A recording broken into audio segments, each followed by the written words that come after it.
I had merely raised a few small centipedes, yet I managed to startle a well-traveled and knowledgeable elderly man. These seemingly ordinary little creatures were, in fact, fearsome venomous organisms. What astonished the elderly man even more was that I not only knew their incubation periods but was also familiar with their reproductive patterns. Upon hearing this, the old man became extremely excited. He declared that he would teach me all his martial arts and even intended to marry off his exceptionally talented daughter to me. Just a few years ago, I was a live streamer with millions of followers, primarily broadcasting interactions with venomous creatures and insects. However, the turning point in my life came from a venomous snake. To meet my fans' requests, I had specifically kept the world's most dangerous black mamba in my home.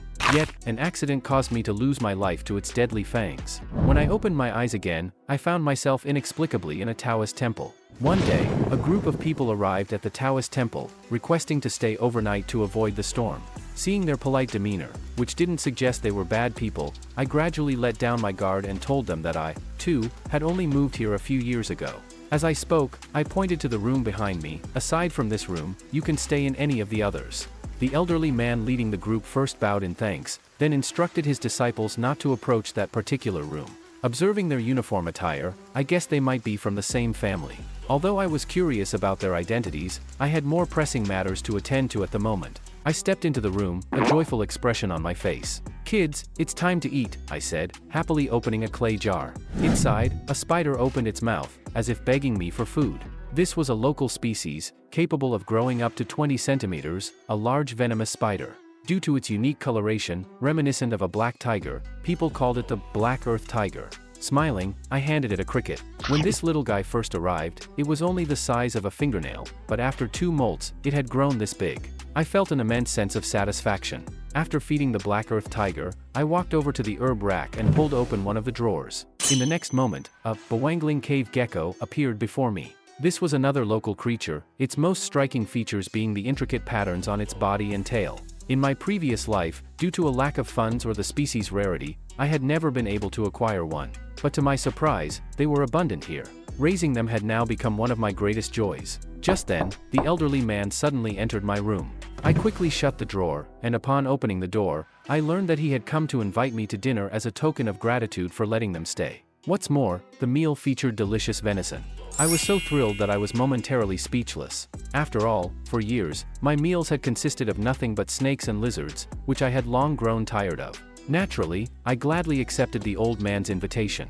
Arriving in the courtyard and seeing the venison on the grill, I couldn't help but drool. At that moment, the elder beside me said, "The meat needs to roast a bit longer to be fully cooked." Then he asked, "Young warrior, how old are you this year?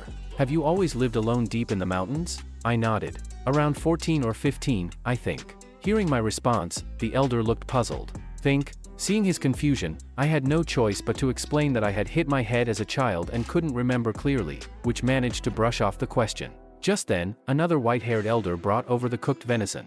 "Young warrior, you look very hungry. Please eat first." Without a second thought, I took the venison and began devouring it in big bites. This was what humans were meant to eat. It was absolutely delicious. Moments later, the elder directly revealed their purpose. "We are searching for a poisonous creature, a centipede with blue markings on its body. Young warrior, have you seen it?" Hearing the words, poisonous creature, my interest was immediately piqued. How big? When I learned it was large enough to swallow me whole in one bite, I gaped in astonishment. Can centipedes really grow that big? I know I've returned to an ancient era from hundreds of years ago, but could this place be an entirely different world? The white-haired elder reassured me, "Don't worry, we are here to capture it." Only then did I realize, so you're in the same line of work. Are you planning to catch it and raise it? The white-haired elder burst into laughter at my question.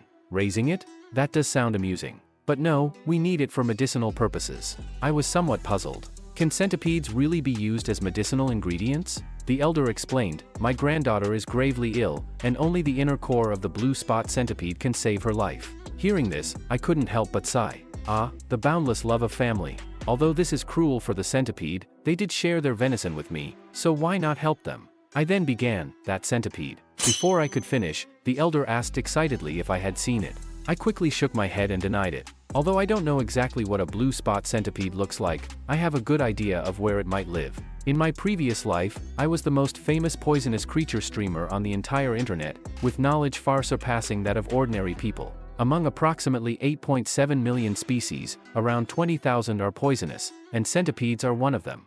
Any knowledge related to poisonous creatures is deeply engraved in my mind. With confidence, I told them, I already know where the centipede is. The two elders, shocked, immediately asked, where? To ensure no mistakes, I asked them about the areas they had already searched. From their response, I learned they had looked along the northern riverbank and the eastern dense forest during the day. This confirmed my suspicions even further. Of course, you couldn't find it searching like that. I then began to explain, centipedes belong to the multi-legged arthropods and are cold-blooded animals. They need to maintain specific temperature and humidity levels, so they only operate within their territory. Interestingly, unlike most insects with waterproof membranes, centipedes have weaker waterproofing and rely on breathing pores in their skin, making them avoid overly damp places. However, they also can't stay away from water sources for too long. So, the blue spot centipede you're looking for definitely wouldn't live under fallen trees in dense forests or under rocks by the riverbank, as those places wouldn't suit its massive body.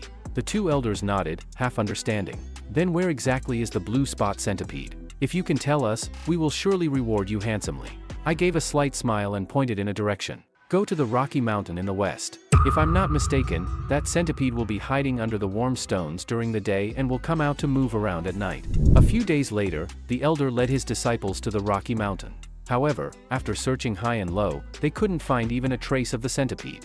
During a break, the disciples began murmuring among themselves. Why hasn't that damned centipede shown up yet? Could it be that the young warrior deceived us? Thinking about Hua Yin, the most outstanding daughter in Tang clan history, the elder's face darkened with a hint of despair. Could it be that the heavens have really forsaken us? At that moment, the search team led by the white-haired elder also returned empty-handed. Hua Yin can only hold on for 3 more months at most. I wonder if we'll find it in time.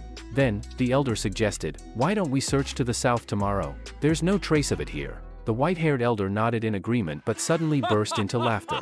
So that's it.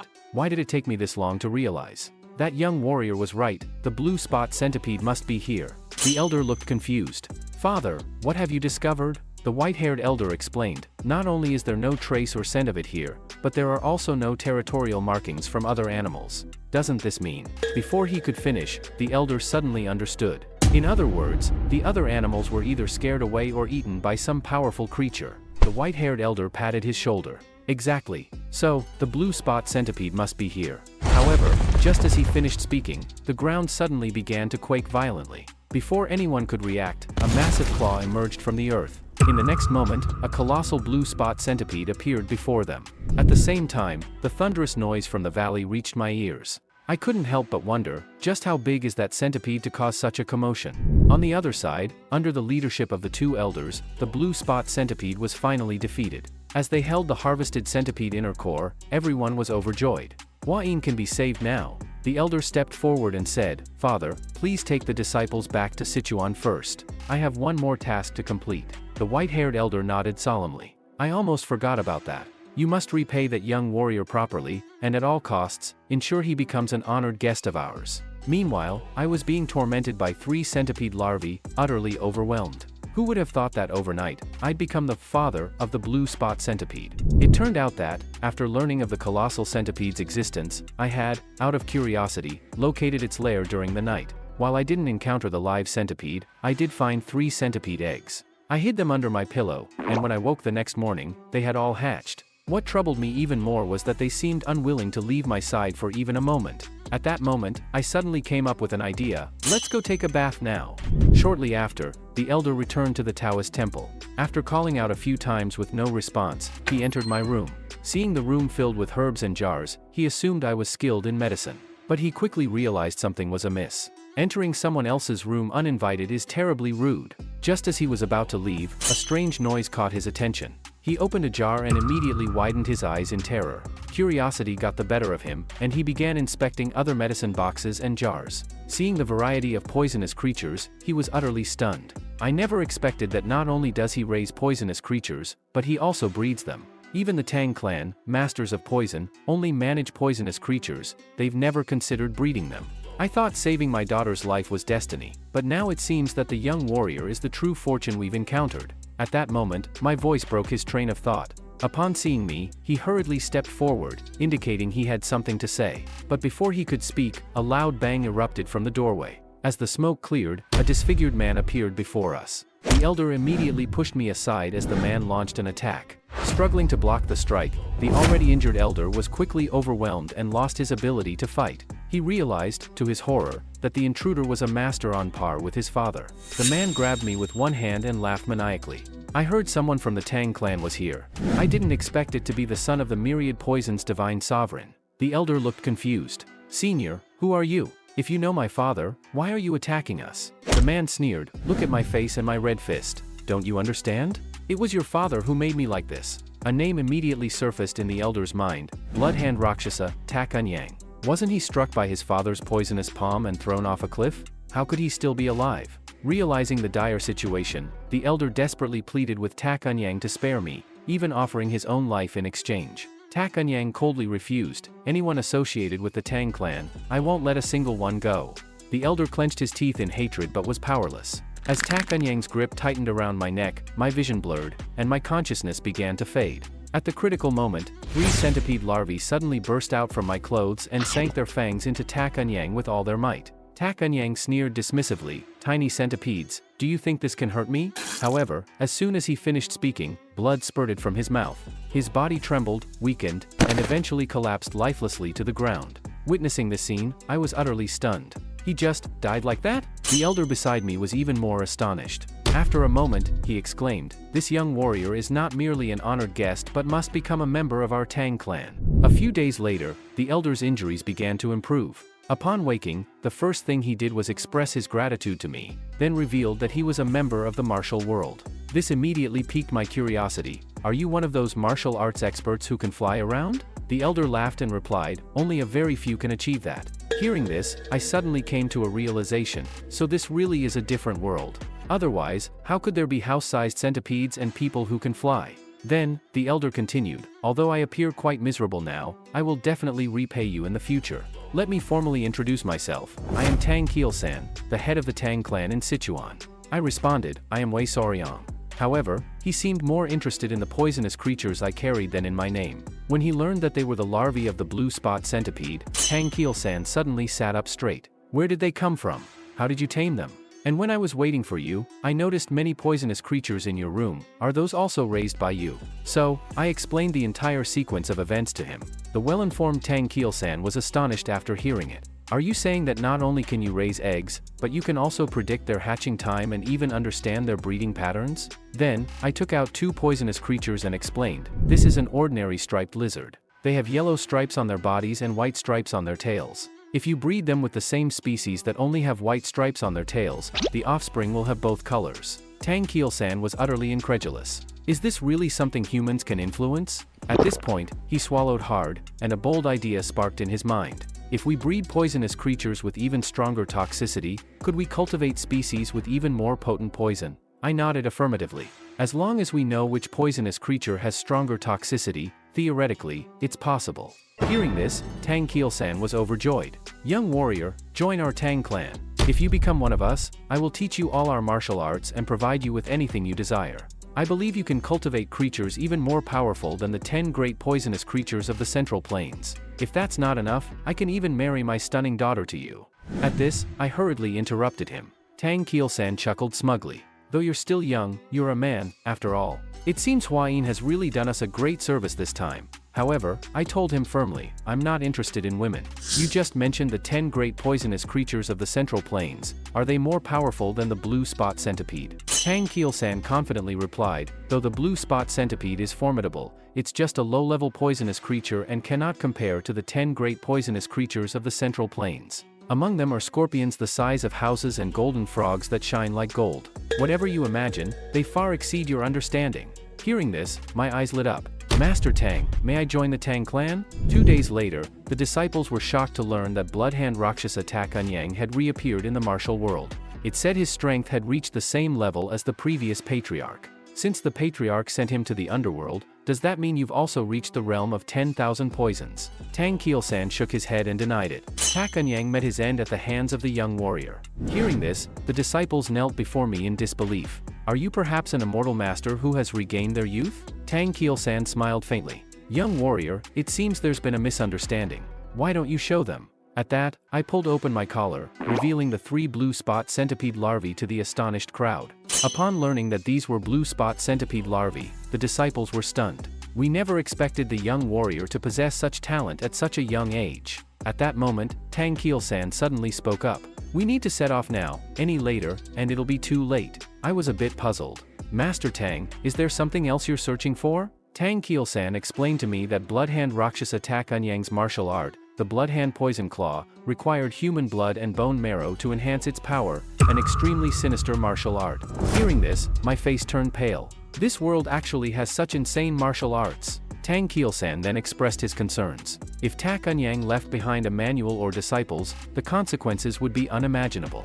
We must eliminate this threat completely and ensure such a cruel martial art doesn't continue to harm the world. After saying this, he turned his gaze to me. "Young warrior, you're quite familiar with the terrain here, right? Could you help us?" I fell into contemplation. Joining the Tang clan means having a stable livelihood. As an intern, isn't it my duty to get to know my superiors and colleagues? With this thought, I forced a smile. Since it's about saving lives, of course, I'll help. In the following days, we searched all the villages near the Taoist temple for traces of Tak Unyang but found nothing. Tang Kielsan was perplexed. Tak Unyang managed to arrive in such a short time. Could it be that he doesn't live nearby? I was puzzled as well.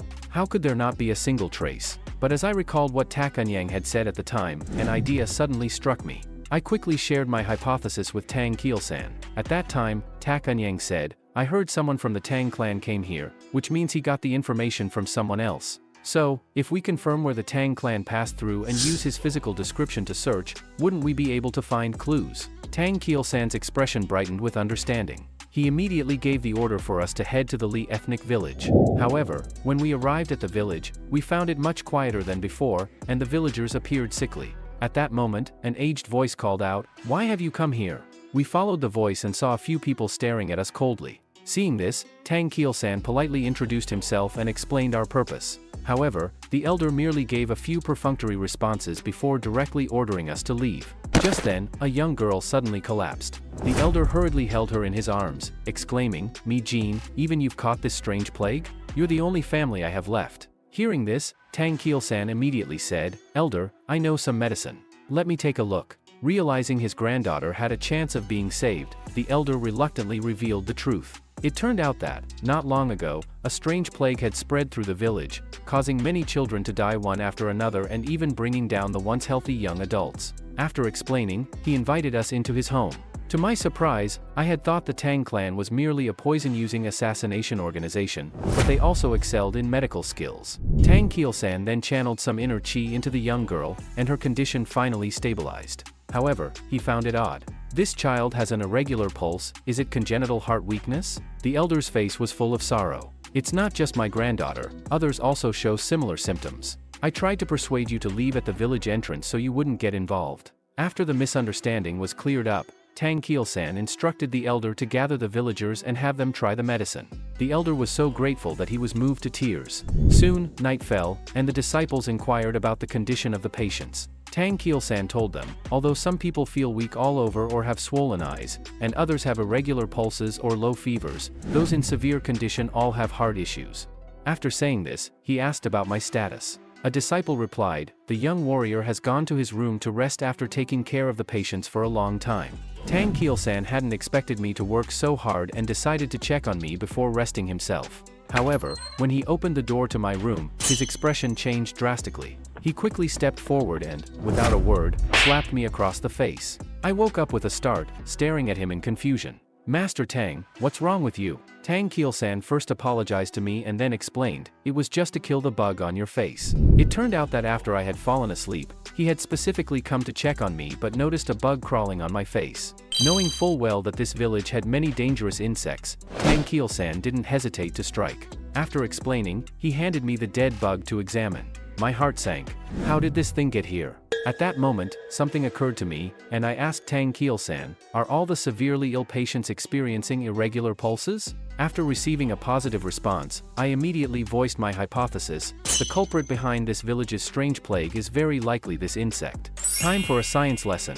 Everyone, take out your notebooks. This insect is called a kissing bug. They usually act while humans are asleep and prefer to feed on blood around the eyes and lips. What's more impressive is that they're even quieter than mosquitoes when feeding, which is why they're also called vampire bugs or assassin bugs. Although they aren't poisonous themselves, their bodies are full of parasites. Once bitten, a person can get infected, leading to diseases like Chagas disease or trypanosomiasis. They rank as the 7th deadliest creatures in terms of human fatality numbers. To further confirm my hypothesis, I asked the village chief, "Do the dogs in the village exhibit similar symptoms?" The chief nodded in confirmation. While we had identified the cause, figuring out how to treat it left me stumped. Tang Keelsan, however, displayed a confident smile. "Young warrior, don't forget, we are the Tang clan of Sichuan." He then began recounting the glorious history of the Tang clan. In the past, there was something in the martial world called poisonous goo. These were insects bred by the most sinister individuals in the Central Plains. Those people would find ways to make others swallow the goo insects, causing them periodic suffering or allowing the culprits to control them at will. Although these goo were highly dangerous and many martial experts perished because of them, it was our Sichuan Tang clan that eventually developed the antidote capable of expelling or killing the goo insects inside the human body. So, these invisible parasites are nothing to us. Saying this, he took out a fist-sized pill. "This is the curse-melting orb. Just a small dose, and the disease is guaranteed to be cured." He then turned to the village chief. "Elder, don't worry, your village will be saved." Eventually, after the villagers took the curse-melting orb, the entire village gradually regained its vitality. As a gesture of gratitude, the villagers warmly hosted us. At the banquet, Tang Keelsan deliberately attributed all the credit to me. "If it weren't for you identifying the cause, this strange plague wouldn't have been cured so quickly." Seeing everyone treating me like a hero, Tang Keelsan felt genuinely happy for me in his heart. Moments later, the village chief quietly spoke to Tang Keelsan. "Weren't you previously looking for a village where people had gone missing? To repay your kindness, I sent someone to investigate. From a woman who married into our village, I heard some strange things. In her natal village, people have been disappearing one after another for the past few years." Hearing this, Tang Keelsan was startled and immediately asked the village chief for the location of that village. Soon, Tang Keelsan led the group to the village. However, what greeted them was an overwhelming stench of decay. Tang Keelsan's face turned pale as he took in the scene before him. Piles of broken skeletons lay ahead, and a layer of miasma lingered in the air. "This place is horrifying. There's even corpse poison here." Even more shocking was the sight of an unidentified creature feeding in the area where the corpse poison was the thickest. Witnessing this, a disciple picked up a stone and threw it at the creature. However, not only did the stone miss, but it also enraged the creature. Before anyone could react, the creature suddenly flew into the air, flapping its wings and releasing a cloud of black mist. I was shocked to see that the skeletons touched by the black mist all melted away. Tang Keelsan quickly covered my nose and signaled everyone to flee immediately, as he had already recognized the creature. Zhenyao, ranked first among the top 10 poisons of the Central Plains. After successfully escaping the clutches of the Zhenyao, Tang Keelsan explained to us that bird had a wingspan of 5 feet, a bronze-colored beak, purple feathers, and a golden crest on its head, resembling an emperor. The most terrifying thing is that when it flaps its wings, everything around it succumbs to poison and death. This is the pinnacle of the top 10 poisons, known as the Emperor of Poisons, the Zhenyao. Hearing this, my eyes lit up with excitement. This is practically a mobile bioweapon. Compared to it, poisonous insects and snakes on Earth are child's play. Tang Keelsan continued, "Legend has it that they only eat the brains of poisonous snakes, so the Zhenyao must have been attracted by snakes infected with corpse poison." I asked, "Are these birds common?" Tang Keelsan shook his head. "Some people go their entire lives without seeing one. It's a once-in-a-century poisonous creature." Hearing this, a bold idea popped into my mind. "Then can we catch it?" As soon as I said this, the disciples were all stunned. Even Tang Keelsan thought I was being unrealistic. "The Zhenyao is so toxic. Are you sure you can catch it, young warrior?" At this point, he suddenly changed his tone. "Since you're interested in the 10 great venomous creatures, young warrior, I do have a solution. The poison arts of our Sichuan Tang clan, when cultivated to the peak, can achieve a state of immunity to all poisons. By then, you should be able to withstand the Zhenyao's toxin." Then, he showed a troubled expression. "However, we cannot pass down our family's martial arts to outsiders. Even if I want to help you, as the head of the clan, I cannot violate the sect rules." I immediately felt uneasy. If I become part of the Tang clan, can I learn it? As long as I master the body immune to all poisons, I'll be able to resist the Zhenyao's toxin. Tang Keelsan nodded in confirmation and added that if I made a quick decision now, he would teach me all the martial arts. As he spoke, he gave me a meaningful smile. If the young warrior needs more time to consider, then I'll have to reconsider as well. Hearing this, I didn't hesitate to express my willingness to join the Tang clan. Tang Kiel-san immediately revealed a triumphant smile. Congratulations, young warrior, you are now a member of the Tang clan. Moments later, we returned to Tak Enyang's residence. After a thorough search, we finally found the artifact he left behind, the horrifying martial art blood hand poison claw. Following this discovery, Tang Kiel-san confidently gave the order to return to the Tang clan. As we were leaving, something glowing caught my attention. We approached to investigate and discovered it was a feather from the Zhenniao. Tang Kiel-san picked up the feather and said, "Since you're interested in the Zhenniao, consider this feather a commemorative gift for becoming a member of the Tang clan." I happily thanked the patriarch, but Tang Kiel-san didn't seem to like being addressed that way and mentioned that after the formal induction ceremony, he would have me change how I addressed him. Meanwhile, the Grand Patriarch Tang Musong, who had departed earlier, finally returned to the Tang clan after a long journey. He went straight to his granddaughter Hua Yin's room. Seeing that she still showed signs of life, he breathed a sigh of relief and immediately placed the inner core into her mouth. Soon, a green flame burst forth from within her body. On the other side, after a journey of 1.5 months, we finally arrived at the Tang clan. Seeing the magnificent and grandiose sight before me, I couldn't help but marvel. I never imagined that the entire mountain belongs to the Sichuan Tang clan. Soon, upon hearing the news of our arrival, disciples came streaming out, with a woman in red running at the back. Tears flowed down her face as she cried, "Father." Tang Kiel-san was momentarily stunned, then broke into a joyful smile and embraced her tightly. "Hua Yin, you've finally recovered." At that moment, my face couldn't help but flush slightly. Oh my, is her beauty even real? In my previous life, I worked with many beautiful celebrities during live streams, but she's the first person I've ever found so dazzling. Just then, Tang Kiel-san interrupted my thoughts. Pointing to the woman beside him, he introduced her. "This is my daughter, Hua Yin."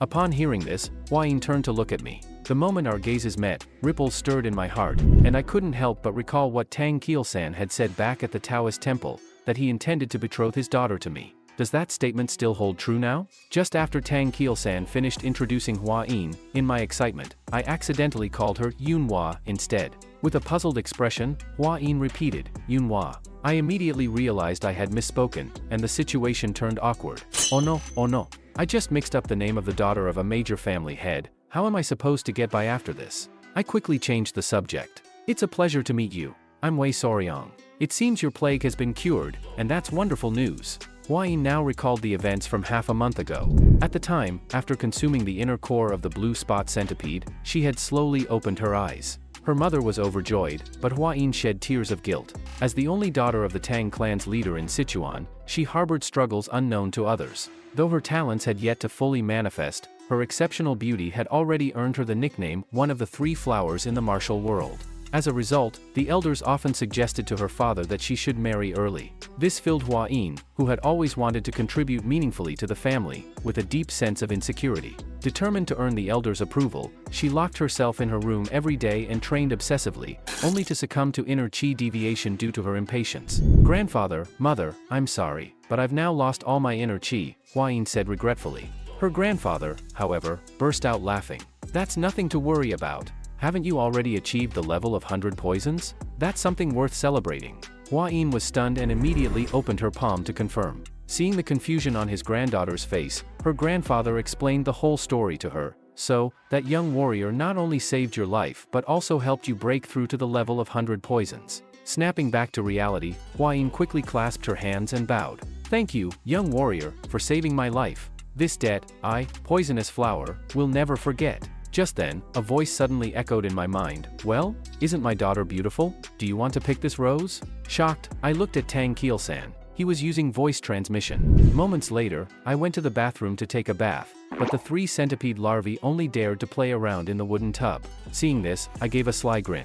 "Don't you usually refuse to leave my side for even a second?" After I said this, the larvae seemed to understand and stretched out their tiny legs as if asking for a hug. I replied, "Hot water isn't good for your bodies." Then I joked, "Staring at my bare body like this will make me shy." Hearing this, the larvae immediately ducked their heads back into the tub. It seems Tang Kiel-san was right, centipedes do have spirits. However, thinking about Tang Kiel-san, my mind grew muddled again. What exactly did he mean by, "Do you want to pick this rose?" Meanwhile, Tang Kiel-san narrated the events that had transpired and suggested that I stay in the East Wing room, which was reserved only for family members. Even the elder patriarch Tang Musong hadn't expected me to possess such abilities. Tang Keelsan continued, the young warrior seems to be surrounded by extraordinary fate. Not only did he hatch the blue spot centipede's eggs, but he also dealt with Ta Kunyang and even encountered the legendary Zhen Niao. At that, he suddenly called out to Hua Yin, I want the young warrior to be my son-in-law. What do you think? Hua Yin immediately fell into deep thought. I've already broken through to the level of 100 poisons. If I stop now, the elders in the family definitely won't approve of me. With that in mind, she slammed the table and stood up. I understand my father's intentions, but whether the young warrior is worthy of me or not, I must assess his character and abilities personally. After saying this, she ran out with a look of defiance. Tang Keelsan wiped the sweat from his brow. Young warrior, it seems you'll need to be careful. Roses may be beautiful, but they have sharp thorns. The scene shifted, and after my bath, I was still fretting over calling Hua Yin by the wrong name. What am I supposed to do now? Surely the daughter of the big boss hates me now. Just then, a voice suddenly startled me. It was Hua Yin. She was panting as she said, young warrior, may I bother you for a moment? I have something urgent to ask. Could you extend your hand? Without thinking, I raised my hand, but the next second, a realization hit me. Embarrassed, I fidgeted with my fingers and said, I'm not sure why you're in such a hurry, but this kind of thing, let's wait until we're more familiar with each other.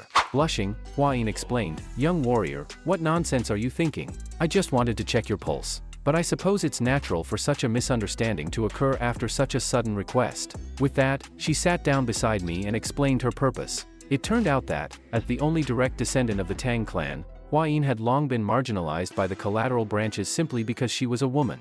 As a result, her father had always wanted to find a capable son-in-law to carry on the family line. This suddenly made everything clear to me, so, Tang Keelsan doesn't like me calling him patriarch. I thought of him as my boss, but he sees me as his son-in-law. At that moment, Hua Yin, looking slightly apologetic, said, even if the pulse check doesn't yield good results, it's fine. You're my lifesaver, and I'll never treat you unfairly. Hearing this, I immediately extended my hand and said, I understand what you mean. Go ahead and confirm. She placed her fingers on my pulse and explained, the martial arts of the Tang clan are not something just anyone can learn. Some people can absorb poisons and poison-based techniques, but others cannot, and it can even be life-threatening. Therefore, to master the Tang clan's poison arts, one must endure corresponding deadly poisons. After the diagnosis, Hua Yin confirmed that I had a constitution capable of cultivating poison techniques, but with limited aptitude, what she called the 10 poisons body. In other words, out of countless poisons, I could only handle 10 types. Hua Yin then bowed deeply and said, young warrior, thank you once again for saving my life. Tang clan will surely repay you well. I understood the implication behind her words. Such an average aptitude clearly wouldn't earn her approval. This left me somewhat disappointed. However, my disappointment wasn't in Hua Yin's subtle rejection, but in the thought, with this level of aptitude, how could I possibly conquer the Zhen Niao? That night, after taking a bath, Hua Yin looked puzzled. Ever since consuming the centipede inner core, why does my body always carry this strange odor? Could it be punishment for speaking harshly to my savior? Meanwhile, I was snoring soundly in bed.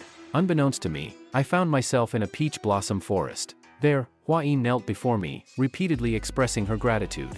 This left me utterly confused. Wait, am I dreaming? At that moment, Hua Yin spoke up to explain, I was afraid of startling you, my benefactor, so I borrowed this girl's appearance. In truth, I am the mother of those children, the blue spot centipede. Hearing this, I was dumbfounded. Are you saying those 3 little creatures that cling to me every day are your children? I never imagined they were so adorable. But why are you appearing in my dream? The blue spot centipede told me that after her death, her soul remained in her inner core due to overwhelming resentment, cursing anyone who consumed it. It wasn't until you appeared with my children that I decided to reach out to you through a dream. This filled me with guilt. After all, it was me who revealed your location. However, the blue spot centipede smiled slightly. If you feel remorseful, my benefactor, could you grant me one request? Please raise my children until they grow up. I was puzzled. Don't centipedes become independent after shedding their skins twice? The blue spot centipede explained, that's true for ordinary bugs, but my children are different. Before shedding their skins twice, they need to absorb the energy of their mother's inner core and then feed on the chi of other beings to grow strong. This confused me even more. Since the Tang clan's young lady consumed the inner core, shouldn't they stay by her side? Upon hearing this, the blue spot centipede's expression changed drastically. I placed a curse on that girl. After consuming my inner core, her body will occasionally emit a foul odor. The reason I did so was to prevent any males from approaching her, ensuring that she won't be able to continue her family line. Hearing this, I was shocked. Truly, women are dangerous. The blue spot centipede continued, the only way to lift the curse is to let my children absorb the energy from the inner core. So, my benefactor, could you win that girl's heart? This made me fall into deep thought. After a moment, I smiled and politely declined her request. That's something I can't do. I don't want to take advantage of the young lady's predicament to achieve my goals. The blue spot centipede's face lit up with relief. I knew I wasn't wrong about you. You are indeed a compassionate and honorable person. However, I can't help you find the inner cores of the 10 great poisons. So, how do you plan to solve the problem of that girl needing a strong man? Hearing this, I suddenly thought of something and immediately promised her, this matter will definitely be resolved smoothly. The next day, I went straight to Hua Yin and explained the reason behind the foul odor emanating from her body. So, as long as the little centipedes absorb the energy from your body every few days, the odor will naturally disappear. Hua Yin was utterly surprised. I can't believe you told me the truth without asking anything in return. I smiled in response. I can't be a shameless scoundrel who takes advantage of a woman's plight, can I? Hearing this, Hua Yin fell silent. Then, she suddenly spoke, I can't keep accepting your help unconditionally. I think I should seriously consider my father's suggestion. Perhaps some things are more valuable than aptitude and martial achievements. Hearing this, I scratched my head in embarrassment. Honestly, I hesitated for a while before saying it. You said I have the 10 poisons body and can only resist 10 types of poison. Well, I've decided. I'll choose the 10 great poisons of the Central Plains. This left Hua Yin utterly shocked, and her face unconsciously flushed red.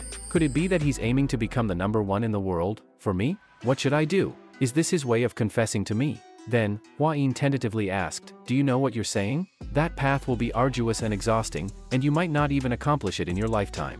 As she spoke, her face grew even hotter. Young warrior, you're still 3 years away from the marriageable age. If you can obtain one of the 10 great poisons within these 3 years, I'll be able to make up my mind. At this point, she bashfully poked her fingers together. So, if you succeed, you'll qualify. I mean, for marriage. After saying this, she suddenly stood up. In any case, I'll cheer you on. She then hurriedly ran off in a fluster. However, before she could take a few steps, I called out to her. She turned around to see me grinning awkwardly while patting the wooden bench. Miss Hua Yin, don't you need to get rid of the odor? Why not stay for another hour before leaving? Hearing this, Hua Yin froze on the spot, then awkwardly shuffled her way back. Seeing this, I reassured her, don't worry, these little ones definitely won't bite you. Then I turned my gaze toward the 3 little centipedes. Kids, leave daddy and go to mommy now. Upon hearing this, Hua Yin's eyes widened with joy and delight. Mommy? The scene shifted to Tang Keelsan and a few others worrying about his daughter. Tang Keelsan sighed, the young warrior is excellent, but Hua Yin doesn't seem very satisfied. Hua Yin's mother chimed in. This morning, it seemed like Hua Yin rejected the young warrior. This plunged the room into silence. Then, Hua Yin's mother suddenly thought of an idea. Since we can't force them to marry, why not have Hua Yin teach the young warrior martial arts? That way, they'll see each other often, and perhaps feelings will develop over time. Tang Musong immediately agreed and even suggested inviting the elder healer sage to perform a cleansing of the marrow and cutting of the bones, for me to improve my aptitude. But Tang Keelsan wasn't too optimistic about the idea. Back then, when we asked the elder healer sage to help Hua Yin, he refused. Just then, Hua Yin's voice came from outside the door. Tang Keelsan was puzzled. Why is she here at this time? Seeing everyone present, Hua Yin appeared even more nervous. Then, blushing, she said, I'm willing to follow father's suggestion. Tang Keelsan looked confused. Which suggestion are you referring to? Hua Yin's mother seemed to have figured it out. Could it be that you've fallen for the young warrior? Hua Yin gave a slight nod, tacitly confirming it. Seeing this, Hua Yin's mother immediately clapped in delight, while Tang Keelsan was surprised. Why did you suddenly change your mind? Weren't you dissatisfied with him before? Hua Yin shyly poked her fingers together. Young warrior said he wants to become the #1 in the world for me. Tang Keelsan immediately became intrigued. Daughter, can you elaborate a bit more? After hearing the whole story, everyone was first stunned, then burst into hearty laughter. That boy is truly bold. He actually promised to fill his gap by defeating the 10 great venomous creatures. At this point, Hua Yin added, I've already agreed with young warrior. If he can obtain one of the 10 great poisons before reaching adulthood, I'll agree to marry him. Tang Keelsan joked, why didn't you ask for 3 poisons instead? That would be more fitting for my daughter.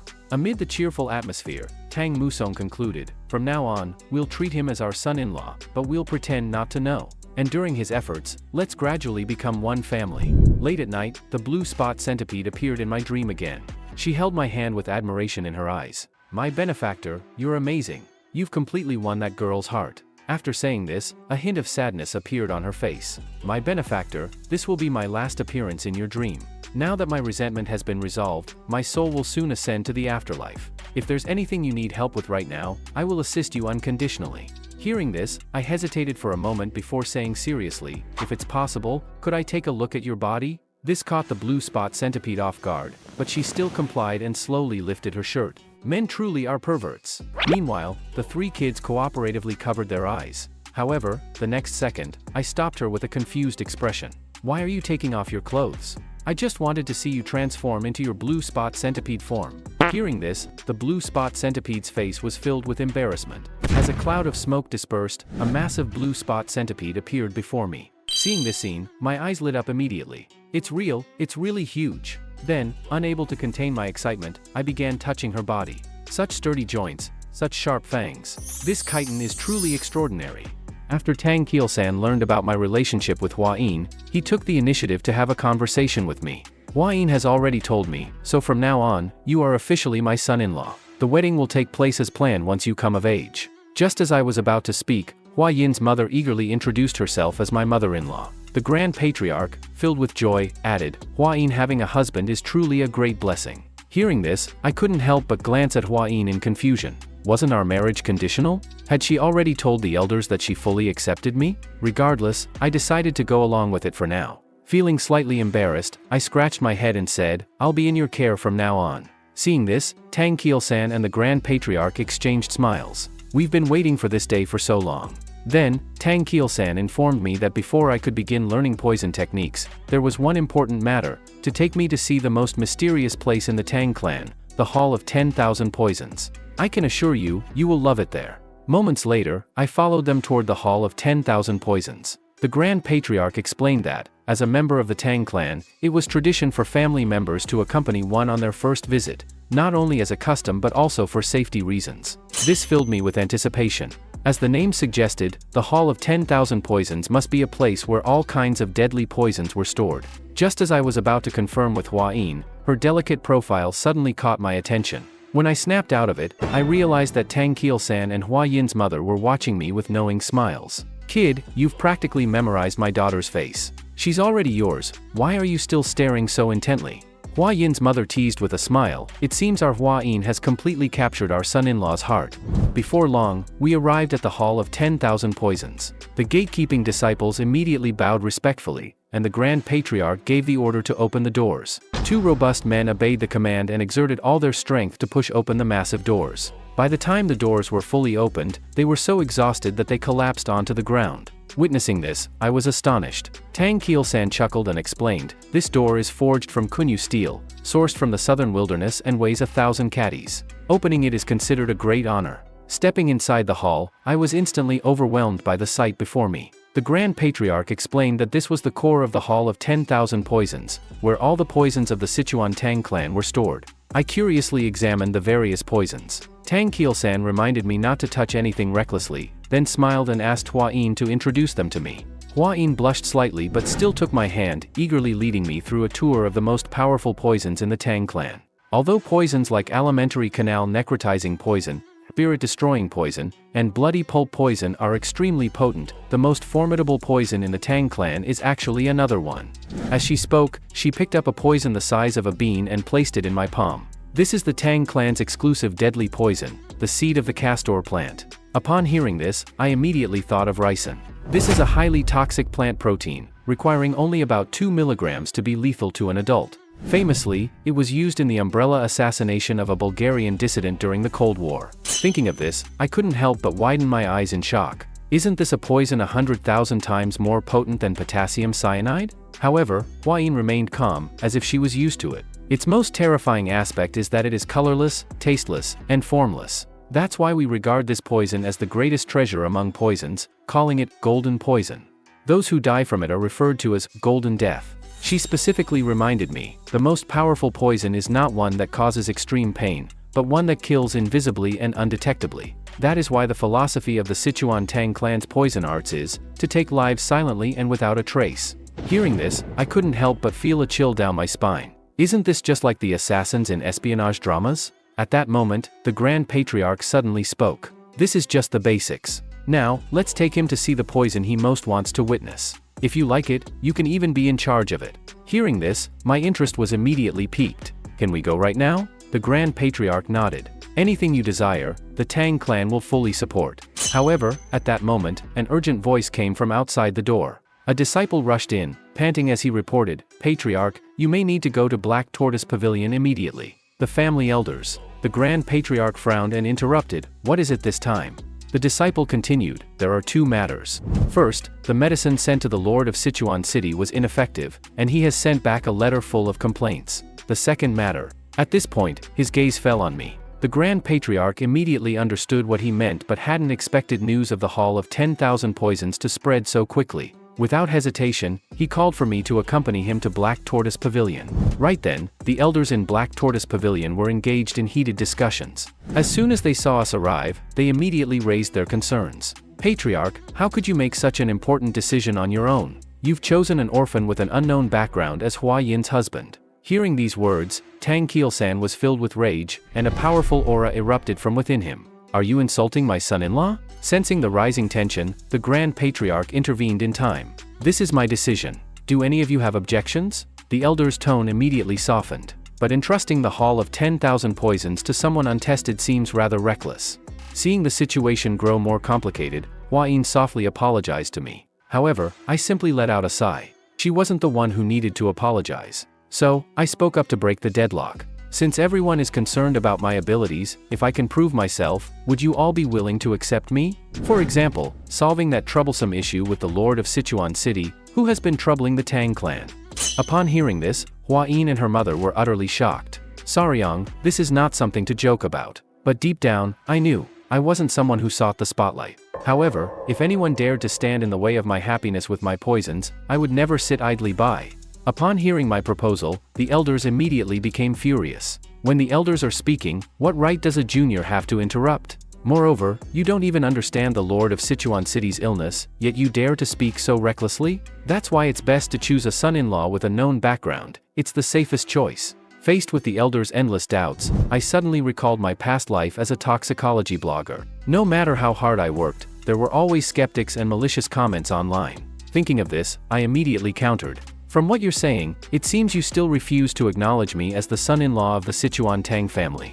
Don't forget, it was I who saved your precious Hua Yin, I who defeated Bloodhand Rakshasa Takanyang, and I who saved the Patriarch's life. And now, this is how you treat me? Is this the renowned hospitality of the Sichuan Tang clan?" Upon hearing this, the elders immediately felt guilty. "We were too hasty earlier, we misspoke." However, they quickly resumed their doubts, questioning whether I had truly defeated Bloodhand Rakshasa Takanyang. At that moment, Tang Keelsan directly presented the Bloodhand Poison Claw manual as evidence. While the elders were still in shock, he gestured for me to reveal the centipede larvae. So, I lightly patted my clothes. In the next second, 3 tiny centipede hatchlings appeared before everyone. Tang Keelsan explained, "These are the blue spot centipede hatchlings raised by my son-in-law. They were the ones who killed Takanyang. Now, do you believe it?" Hearing this, the elders broke into a cold sweat. This young warrior can actually tame the blue spot centipedes? Seeing their terrified expressions, Tang Keelsan looked smug, while I simply smiled slightly. "Children, you mustn't bite people at random, or else they'll end up like Takanyang, blackened all over and dead." Upon hearing this, the elders were momentarily stunned, then their attitudes shifted drastically. As expected of the Patriarch's chosen son-in-law, we were merely following protocol, which is why we came to inquire. At that moment, the Grand Patriarch suddenly spoke. "Since you now acknowledge his status, why do you still oppose him managing the Hall of 10,000 Poisons?" The leading elder hurriedly explained, "This young warrior is still quite young and has yet to reach adulthood. How can we entrust the Hall of 10,000 Poisons to a mere child?" The Grand Patriarch pondered for a moment before saying, "If that's the case, son-in-law, would you be willing to demonstrate your abilities?" Without hesitation, I nodded in agreement. In order to gain the elders' approval and prove my ability to manage the Hall of 10,000 Poisons, I decided to use the Sichuan Tang clan's method to cure the city lord's illness, by fighting poison with poison.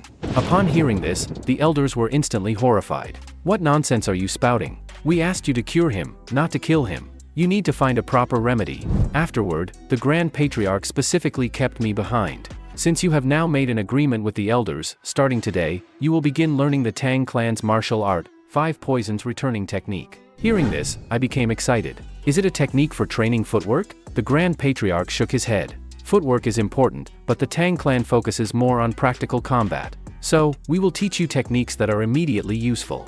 With that, he laid out an assortment of hidden weapons before me. Do you know which of these hidden weapons is the easiest to master? I pondered for a moment before answering. It should be the short blade or throwing knife? The Grand Patriarch nodded. And the most difficult? I hesitated before replying. Is it sand? The Grand Patriarch shook his head. The most difficult is the needle, because you must precisely control the throwing position. As he spoke, he retrieved a writing brush from his sleeve, removed the bristles, and flicked his wrist. In the next instant, the seemingly weightless brush bristles transformed into sharp steel needles and embedded themselves into the ground. I was utterly astonished. The Grand Patriarch explained, "This is the Tang clan sky-obscuring flower rain hidden weapon technique. It allows you to scatter projectiles in an instant, leaving your enemy with nowhere to escape." I frowned. If the entire area is filled with these hidden weapons, wouldn't there be no place left to step? The Grand Patriarch chuckled. That's precisely why it is the most difficult hidden weapon technique. If used improperly, it could end up harming the user instead. Hearing this, my expression darkened. Indeed, those who dealt with poisons were truly ruthless. The next day, while I was basking in the sun at the pavilion, Hua Yin suddenly came looking for me. "Sacheon, does this look alright?" I looked at her in confusion. "What are you dressed like this for?" Hua Yin explained, "I heard that you're catching male bees today, so I made special preparations." I immediately expressed my gratitude. "With this gear, we can set off right away." On the way to search for the beehive, Hua Yin suddenly asked, "Have you read the letter from the Lord of Sichuan City?" As she spoke, her face turned slightly red. "Sacheon, you're still young. I'm worried you might not understand the contents of the letter." I replied calmly, "Isn't the Lord of Sichuan City's issue simply impotence?" Hua Yin's face immediately flushed with embarrassment. "Sacheon, I didn't expect you to know so much at such a young age." After saying that, she hurriedly ran off. Before long, we arrived at our destination. Hua Yin asked in confusion, "What do you mean by looking for a beehive with fewer bees?" I explained, "We're not looking for bees, but rather a venomous insect that resides in the hive. This insect usually only appears in smaller beehives." After some effort, I finally found the target. That's right, this venomous insect was the key to curing the city lord's impotence. After I found the venomous insect that could cure the Lord of Sichuan City's ailment, Hua Yin curiously asked me for its name. I told her that this insect was called blister beetle, also known as ground beetle. Hua Yin looked puzzled. "Why do they live in beehives?" Hearing this question, I immediately explained to her. Blister beetle has a very unique reproductive method. Most insects either guard their eggs after laying them or choose a suitable environment for hatching. But blister beetle is different. It lays eggs indiscriminately, without any preference for location.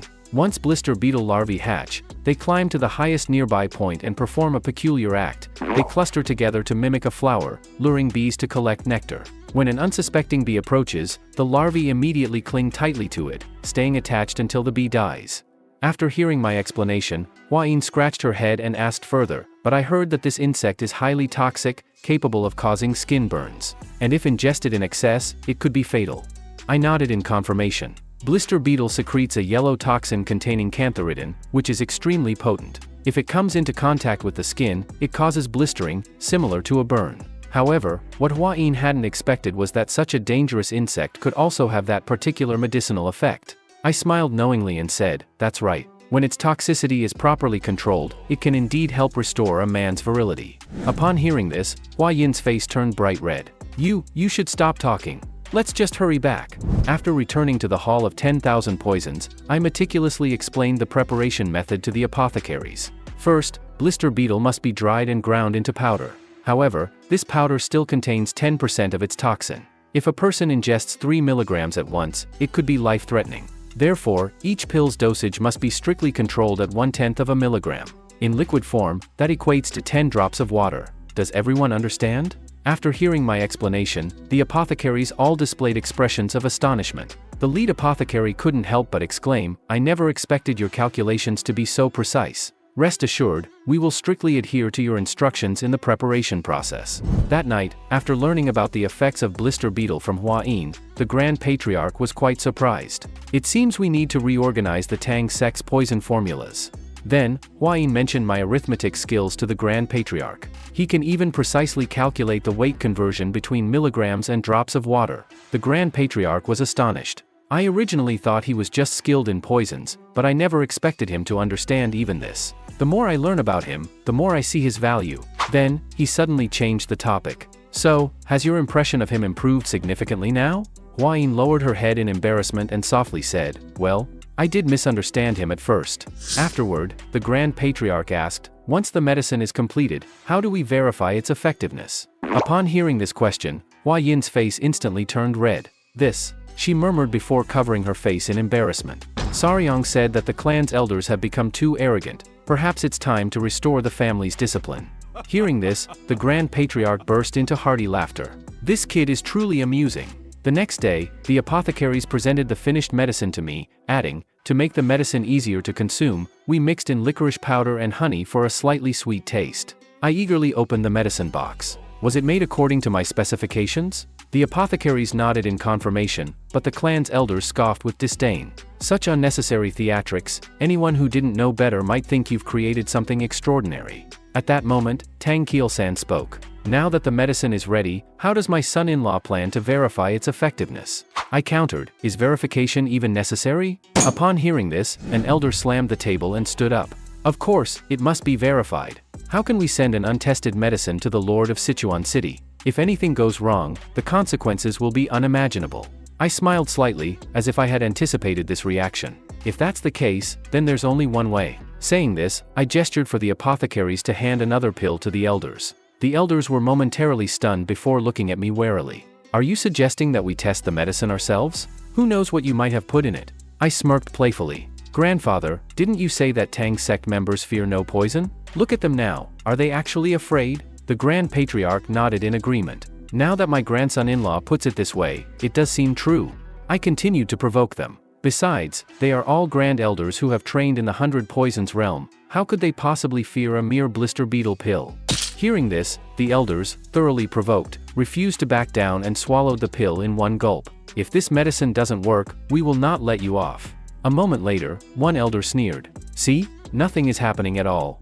However, before he could finish his sentence, he suddenly realized something unusual happening to his lower body. And just like that, the family's discipline was restored. Soon after, the elders lifted their robes and hurriedly fled the scene in panic. Seeing this, the Grand Patriarch burst into uncontrollable laughter. They may be stubborn, but in the end, they still fell for it. However, they were only acting in the family's best interest, so don't hold it against them too much. However, before I could respond, Hua Yin came running over, panting heavily. Sacheon, something terrible has happened. Our child has become really strange. Upon hearing this, the Grand Patriarch suddenly grabbed me, his sharp gaze filled with fury as he gritted his teeth and questioned. Grandson-in-law, what does Hua Yin mean by child just now? Where did you two get a child? Hua Yin quickly waved her hands in denial. No, not that kind of child. I'm talking about the centipedes that Sacheon is raising. It turned out that since I had been busy training recently, Hua Yin had been taking care of the centipedes during this time. Hearing this, I immediately raised both hands and reached straight for Hua Yin's chest. Quick, let me see. However, what I received in response was a harsh slap. Soon, upon seeing the centipede larvae, Hua Yin anxiously asked, are they sick? Observing their now translucent bodies and slightly odd-looking exoskeletons, I immediately understood the reason. Miss Hua Yin, don't worry. This is called molting. It's a necessary stage in a centipede's growth. They are currently at a critical moment in the process and will complete it soon. Sure enough, before long, the centipedes began writhing, struggling to shed their old exoskeletons. And then, before our eyes, a newly molted centipede emerged, looking completely refreshed. The Grand Patriarch was amazed. This is absolutely incredible. They look at least twice as large as before. At this moment, Hua Yin suddenly asked me, do these little ones have names? I thought for a moment and said, why not just call them number 1, number 2, and number 3? Hua Yin immediately shook her head in disapproval. A 1,000-year centipede can eventually transform into a dragon. You need to give them names with more grandeur. I quickly corrected her. Miss Hua Yin, a 1,000-year centipede doesn't actually turn into a dragon. The Grand Patriarch, however, chuckled and said, why wouldn't it? A 1,000-year centipede can absolutely become a dragon. Otherwise, why would they be called 1,000 dragons? I was left speechless, so this was yet another folk legend passed down by the older generation. In the end, after some serious thought, I gave them new names. Let's call them Nova, Myra, and Grace. The eldest is Nova, meaning beginning. The second is Myra, meaning fragrance, and the third is Grace, representing something elegant or gentle. Hua-yin happily agreed. Wonderful, the little ones finally have names. The next day, the centipedes returned to my side. However, what troubled me was that they had grown too large and heavy. The centipedes, which were originally the size of sausages, had now grown as thick as my arm. They also seemed to feel that my embrace had become too cramped, and now preferred to coil around my arms and waist instead. At that moment, I suddenly overheard a conversation between some passers-by, which caught my attention. A man with a mole, holding gold and silver, spoke smugly. As expected of the Tang clan of Sichuan, their generosity knows no bounds. Upon returning to the Tang clan estate, Tang Keelsan brought great news. The medicine we sent to the Lord of Sichuan City worked exceptionally well. As a token of gratitude, he has sent us a letter of thanks along with a generous reward. At this point, Tang Keelsan couldn't help but burst into laughter. This is all thanks to my wonderful son-in-law. You have truly done a great service for men everywhere. So, as a reward, Tang Keelsan paused for a moment before solemnly announcing, I have decided to give you an elixir. Before I could respond, Hua-yin eagerly asked, Father, what kind of elixir? Tang Keelsan chuckled and replied, it is the honey of the golden-haired king bee. Hearing this, I looked puzzled. Honey is considered an elixir? My grandfather had once told me that elixirs could enhance internal energy. Since that was the case, I might as well accept it. However, Hua-yin was dissatisfied. Father, if you're rewarding Sacheon, why give him something so insignificant? The golden-haired king bee may be a mid-tier venomous creature, but its honey is only a low-grade elixir. Sacheon has made a huge contribution this time. He should at least be rewarded with something that enhances a year's worth of internal energy, not just 2 months' worth. Hearing this, Tang Keelsan looked embarrassed. Because elixirs are too expensive. Hua-yin was even more displeased. Compared to Sacheon's contribution, this is utterly insignificant. Tang Keelsan immediately looked aggrieved. This is why having a daughter is so tough. Seeing this, I quickly spoke up, attempting to change the subject. Father-in-law, what exactly is the golden-haired king bee? Tang Keelsan immediately began explaining. The golden-haired king bee is one of the mid-tier venomous creatures, residing deep in dense forests. Its size is about that of a small dog. The honey it produces can provide the equivalent of 2 months of internal energy. Hearing this, my eyes instantly lit up. A bee the size of a small dog? That's incredible.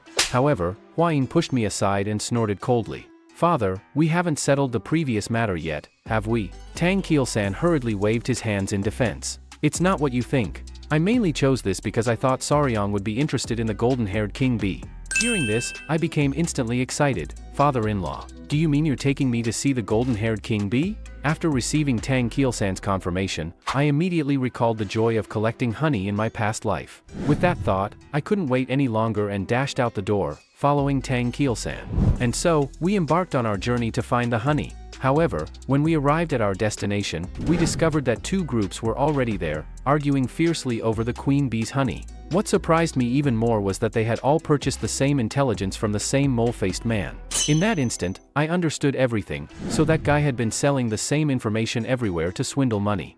This left me somewhat at a loss, but Hua-yin's gaze instantly turned icy cold, exuding a murderous intent. Who is so blind as to dare sell intelligence that the Tang clan purchased to others? Upon hearing this, the members of the unorthodox sect were immediately startled. We never expected the poisonous flower of the Tang clan to come in person. They quickly changed their attitude and respectfully saluted. We have no intention of competing with the Sichuan Tang clan for this item. Having said this, they hurriedly withdrew. Witnessing this scene, I was utterly shocked. This matter was resolved this easily? The captain of the Poison Blood squad shook his head. Those unorthodox sect members definitely won't give up so easily. They are likely lurking nearby, waiting for the right moment to strike. Let's find a place to take turns keeping watch to prevent a surprise attack. After assigning the task, he ordered his subordinates to investigate the whereabouts of the unorthodox sect. A short while later, under the captain's leadership, we finally reached our destination. Gazing at the golden-haired king bee and its swarm before me, I couldn't help but exclaim excitedly, "So this is the golden-haired king bee?" The captain nodded. They are called the golden-haired king bees because their entire bodies are covered in golden fur. However, I quickly noticed something unusual. Isn't this swarm a bit too small?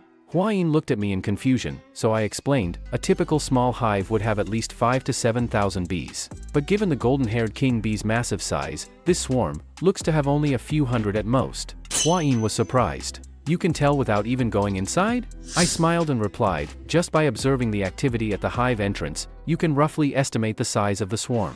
Just then, a scout rushed over. We found traces of the unorthodox sect. Those guys are hiding in the forest across from us. They haven't acted yet, but once we take the honey, they will definitely make their move.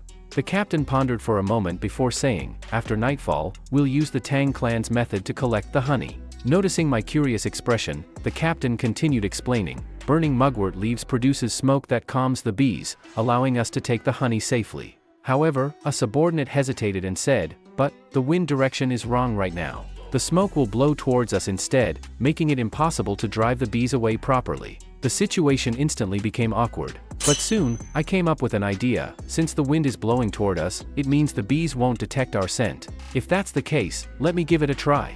Hua Yin immediately objected. The golden-haired king bee is a dangerous mid-tier venomous creature. Even if you have experience, you can't act recklessly. But no matter how much she tried to dissuade me, I refused to give up this opportunity. However, at that very moment, an accident occurred. Carelessly, I accidentally kicked a stone, which rolled directly to the entrance of the hive. Seeing this, Hua Yin and I were instantly stunned. The next second, hundreds of golden-haired king bees suddenly swarmed out of the hive. Fortunately, Hua Yin reacted swiftly, grabbing me and sprinting away at full speed. After escaping to a safe area, I sat on a large rock, deep in thought. Is there really no other way? The golden-haired king bees were completely different from ordinary bees. They could detect ground vibrations from as far as 30 meters away. Even wild bees weren't this sensitive. As I was lost in thought, Hua Yin gently approached and softly said, the little ones just finished eating, so I brought them out for a walk. Sacheon, don't be too anxious, there will always be a way. Hearing this, I expressed my gratitude to her. Seeing my gloomy expression, Hua Yin quickly changed the subject. Sacheon, look, those two monkeys over there are fighting. They seem extremely aggressive. At that moment, I suddenly caught a peculiar scent. Miss Hua Yin, do you smell that sweet fragrance in the air? This scent, could it be pheromones? Realizing this, I immediately pulled Hua Yin aside. Quick! A swarm of bees will gather here soon. Upon hearing my warning, Hua Yin wasted no time in pulling me away to safety. After retreating to a safe distance, Hua Yin turned back to look at the spot where we had been, her face filled with shock. A massive swarm of golden-haired king bees had arrived, charging straight at the two monkeys. Within mere seconds, the monkeys were covered in stings, wailing in agony. Hua Yin asked in confusion, Sacheon, how did you know the golden-haired king bees would attack them? I explained, it's because the monkeys carried a certain special scent. That fragrance, it must be the scent of magnolia flower. Hua Yin stared at me in astonishment. You can distinguish the scent of pheromones? Hearing her surprise, I clapped my hands excitedly and asked, Hua Yin, did you smell that scent just now? Saying this, I suddenly placed my hand on her shoulder, my gaze firm. That's it. That must be the scent of magnolia flower. With that, the corners of my lips curled into a knowing smile. I've finally figured out a solution. Meanwhile, the members of the unorthodox sect were drinking and chatting in the forest opposite. When do you think the Tang clan will go collect the honey? The scar-faced man frowned, pondering for a moment before saying, they've been lingering around all day, and now they've suddenly gone quiet. They'll probably make their move soon.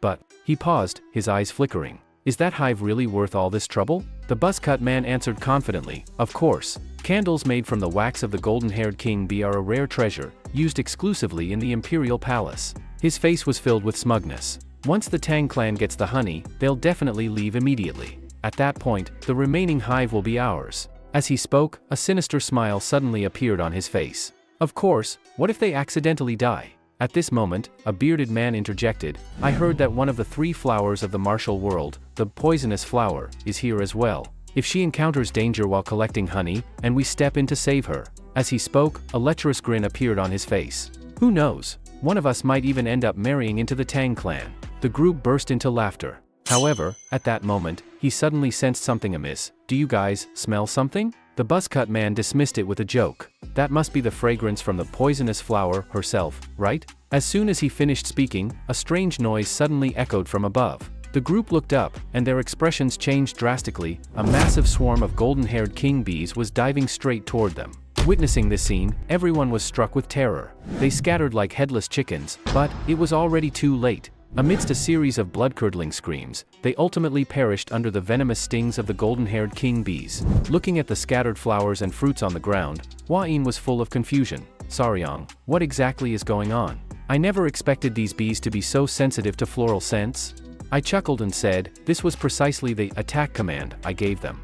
Hua Yin was still puzzled. But all you did was crush some flowers and fruits? So, I patiently explained to her, the scent released by these plants is actually an attack signal, also known as pheromones. Pheromones are chemical signals specifically used for communication among the same species. Ants and bees, in particular, are experts at using pheromones to communicate. And the pheromone I created is the very alarm signal that bees release when attacking isoamyl acetate. After hearing my explanation, Hua-yin couldn't help but exclaim, "This is incredible.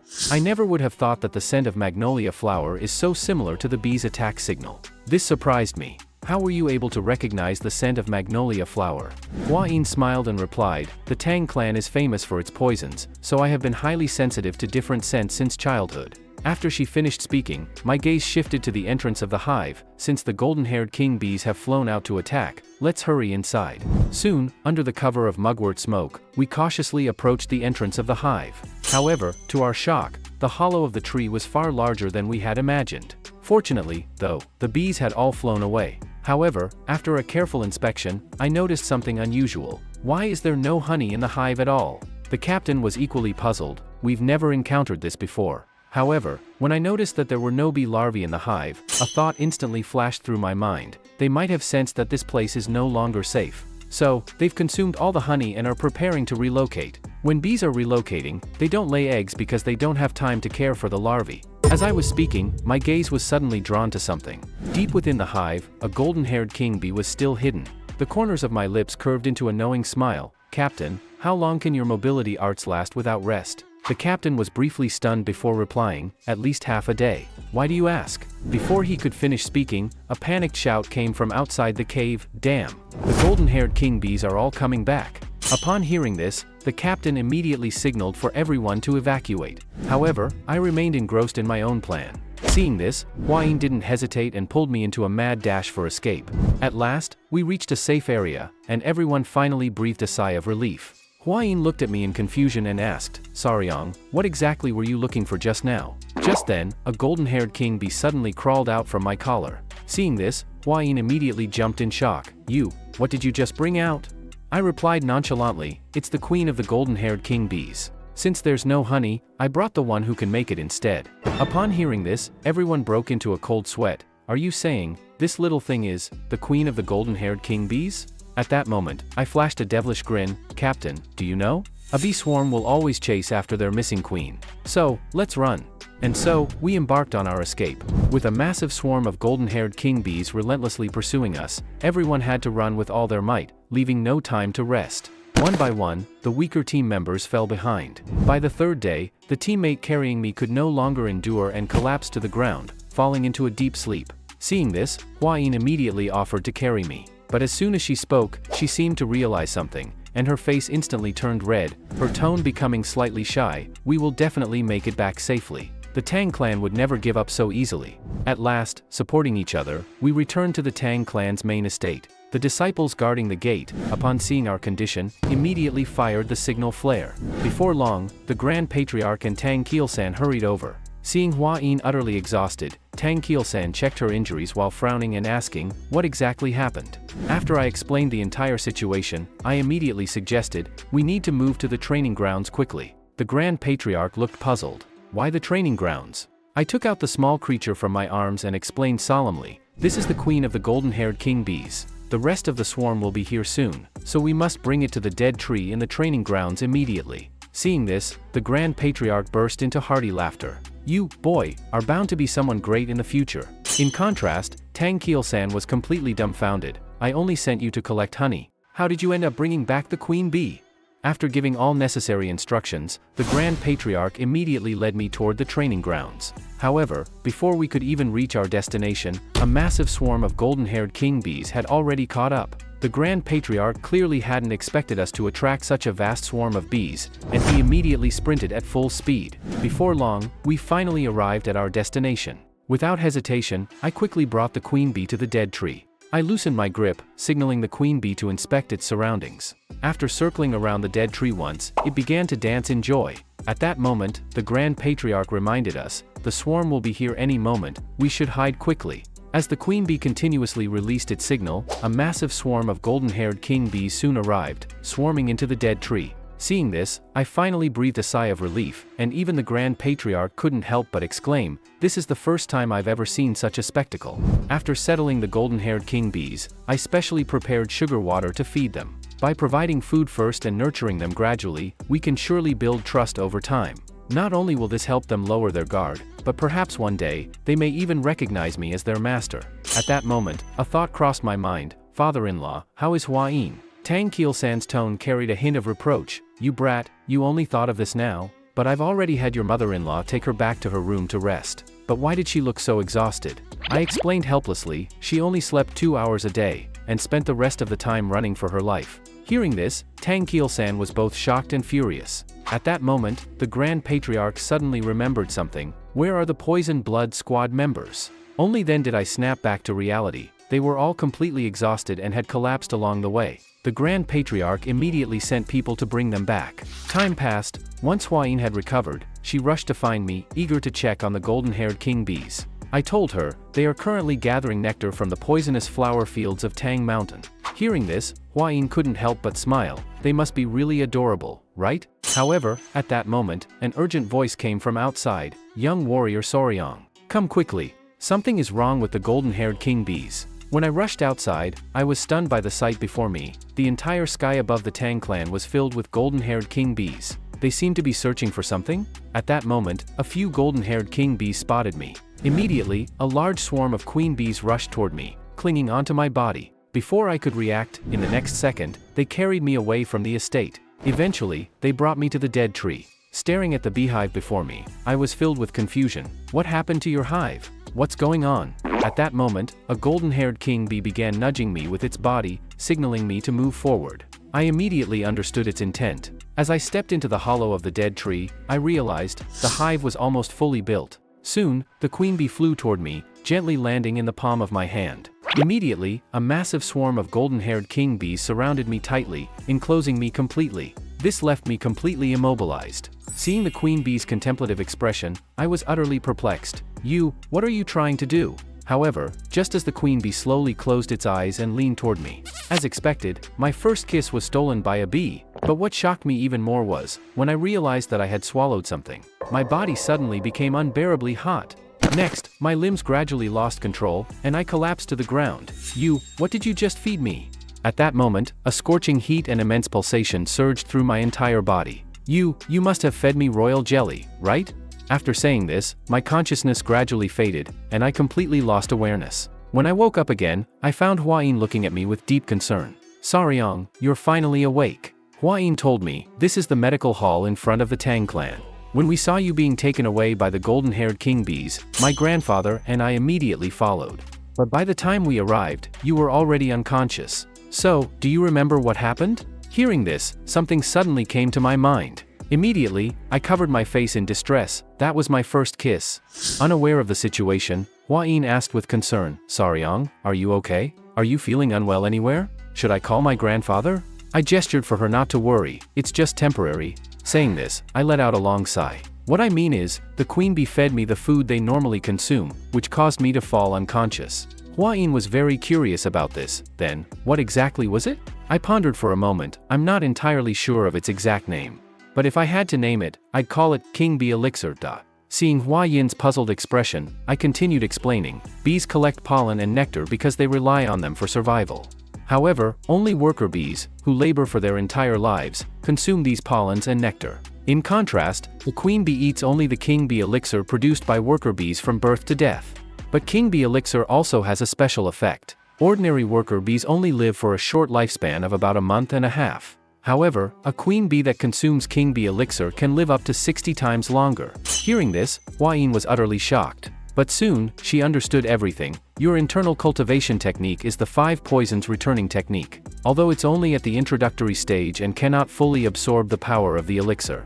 But didn't my father say that the honey of the golden-haired king bee can enhance internal energy by 2 months? In other words, your body has now gained 10 years worth of internal energy, precisely 60 times. So, Sacheon, congratulations on obtaining a miraculous opportunity. This left me utterly astonished. 10 years of internal energy? As she spoke, Hua Yin suddenly became shy, and, you should check yourself in the mirror later. It seems that King Bee Elixir has some additional effects. Hearing this, I was completely puzzled. But when I saw my reflection, I felt something was off. My facial features have become more refined, and my skin seemed smoother. This immediately made me think, the king bee elixir that the queen bee eats, could it be turning me into? At that thought, I hastily pulled open my waistband to check. Thank goodness. It's still where it should be. Now that I was safe and sound, it was time to express my gratitude. After all, Hua Yin had mentioned, if it weren't for her grandfather guiding my energy, I might have been in serious trouble. But on my way there, I couldn't shake the feeling that everyone was acting strangely today. Why is everyone staring at me?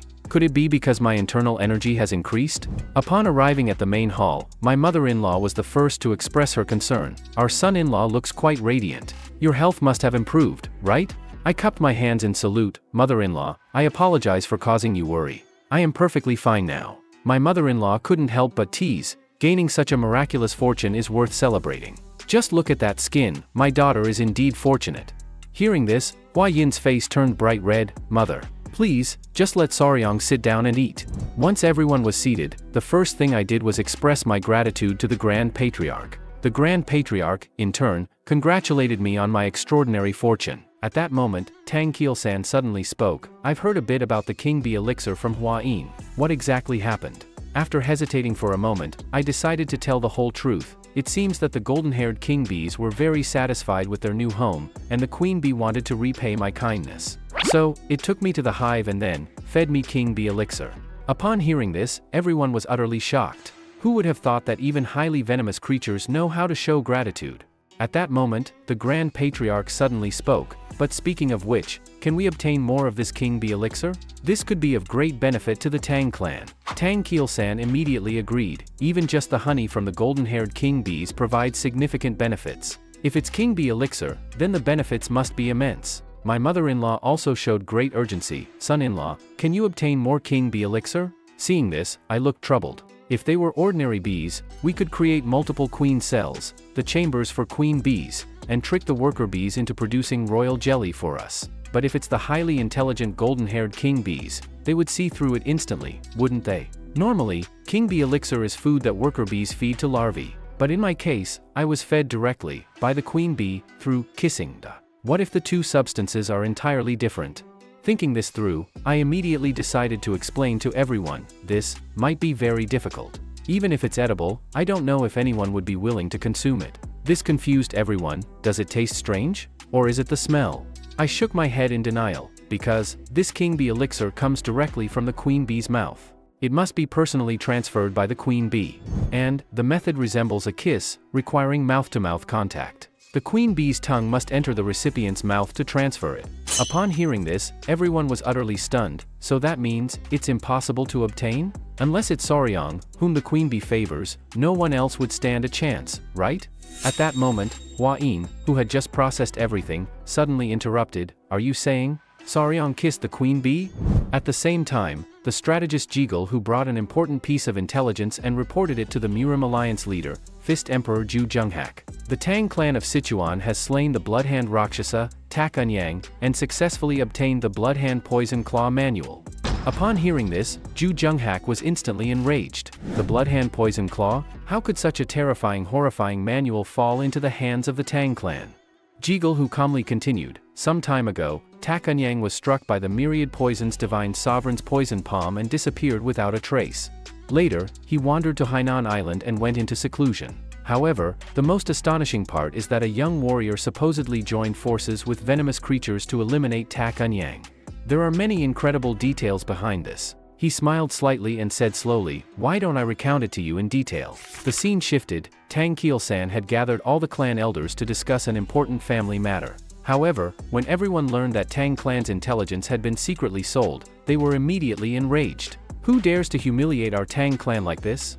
Tang Keelsan spoke in a low, sharp tone. I have already asked the Beggars sect for assistance in investigating this. I believe we will identify the mastermind soon. However, before that, I must personally make a trip to Yingchuan Commandery. One of the elders immediately asked, if we find the culprit responsible for leaking this information, how should we deal with them? Tang Keelsan let out a cold laugh, his tone sinister. Let them experience the torment of the 5 venoms inferno. The soul-annihilating poison will shatter their minds. The blood-flaming poison will dissolve their internal organs. the intestine-disabling poison will make them writhe in unbearable agony. And finally, the 7-step soul-severing poison will send them to their doom. After giving his orders, Tang Keelsan summoned the Venom Extermination Squad. Son-in-law, I will return soon. Make sure you get some good rest. I smiled slightly and cupped my hands in salute. Father-in-law, please take care on your journey. Watching the departing figures of the squad, I couldn't help but ask in curiosity, Miss Hua-in, are those the legendary Venom Extermination Squad? Hua-in nodded and explained, they are an elite force specifically tasked with carrying out the most dangerous missions of the Tang clan. At that moment, a voice suddenly came from behind. I heard you recently obtained a miraculous opportunity. I nodded in acknowledgement. But as I spoke, I suddenly realized something. Could it be, you're also after the King Bee elixir? Seeing the two hesitating and struggling to speak, I couldn't help but press further. Is there something you need my help with? Or, do you also want to taste the golden-haired King Bee's honey? Upon hearing this, the two immediately waved their hands in denial. How could we possibly covet something like that? The world's spiritual medicines and rare treasures all have their rightful owners. We would never covet them. We only. As they spoke, they discreetly moved closer to me and whispered, actually, we wanted to ask about that ground beetle medicine. We heard that you personally refined it? Upon hearing this, I immediately understood their intent. Without revealing my thoughts, I casually took a few ground beetle medicines from my sleeve and toyed with them in my hand. I have indeed gone through many challenges to adapt to the Tang clan. If the esteemed elders could offer more support to me, then such a small favor is nothing at all. Upon hearing this, the elders immediately beamed with joy and declared on the spot, our son-in-law is truly sensible. From now on, we will undoubtedly give you our full support. Seeing this, even the Grand Patriarch was stunned. Since when did your relationship become so good? The elders responded excitedly, he is our wonderful son-in-law. Of course, we should strengthen our bond. The Grand Patriarch couldn't help but laugh heartily. It seems you all have finally realized the value of my grandson-in-law. However, just then, someone rushed in hurriedly and shouted, Supreme Patriarch. A major incident has occurred. The Lord of Sichuan has collapsed in his room. Everyone was shocked upon hearing this. The city lord, could it be? The disciple hesitated and stammered. Well, the Lord of Sichuan saw how effective the medicine was and took a new concubine.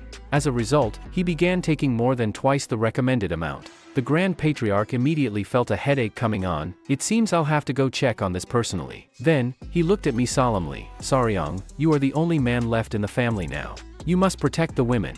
This left me puzzled. Grandfather, why would you say that? The mighty Tang clan of Sichuan, what major trouble could possibly arise? As night fell, Hua-in mentioned a martial art I had recently learned, the 10 poisons dual origin art. If the 5 poisons returning technique is a singular circulation of poison power, then the 10 poisons dual origin art is like 2 streams of poison energy intertwining and merging. At this point, you should have developed a strong resistance to ordinary poisons. In fact, you can now directly release poisonous fumes or infuse poison into your weapons. Hearing this, my heart trembled. I immediately glanced at the humanoid straw dummy nearby, feeling an urge to experiment. Thus, I closed my eyes and carefully controlled the flow of my internal energy, allowing the 2 streams of poison power to rotate simultaneously until the energy spread throughout my body. In the next instant, I swiftly swung my hand and hurled a throwing dagger. With a sharp sound, the straw dummy was instantly sliced in half at the waist. However, unbeknownst to me, a group of masked individuals in the shadows were staring in terror at the flying dagger. Could it be, we've been discovered? Should we eliminate him?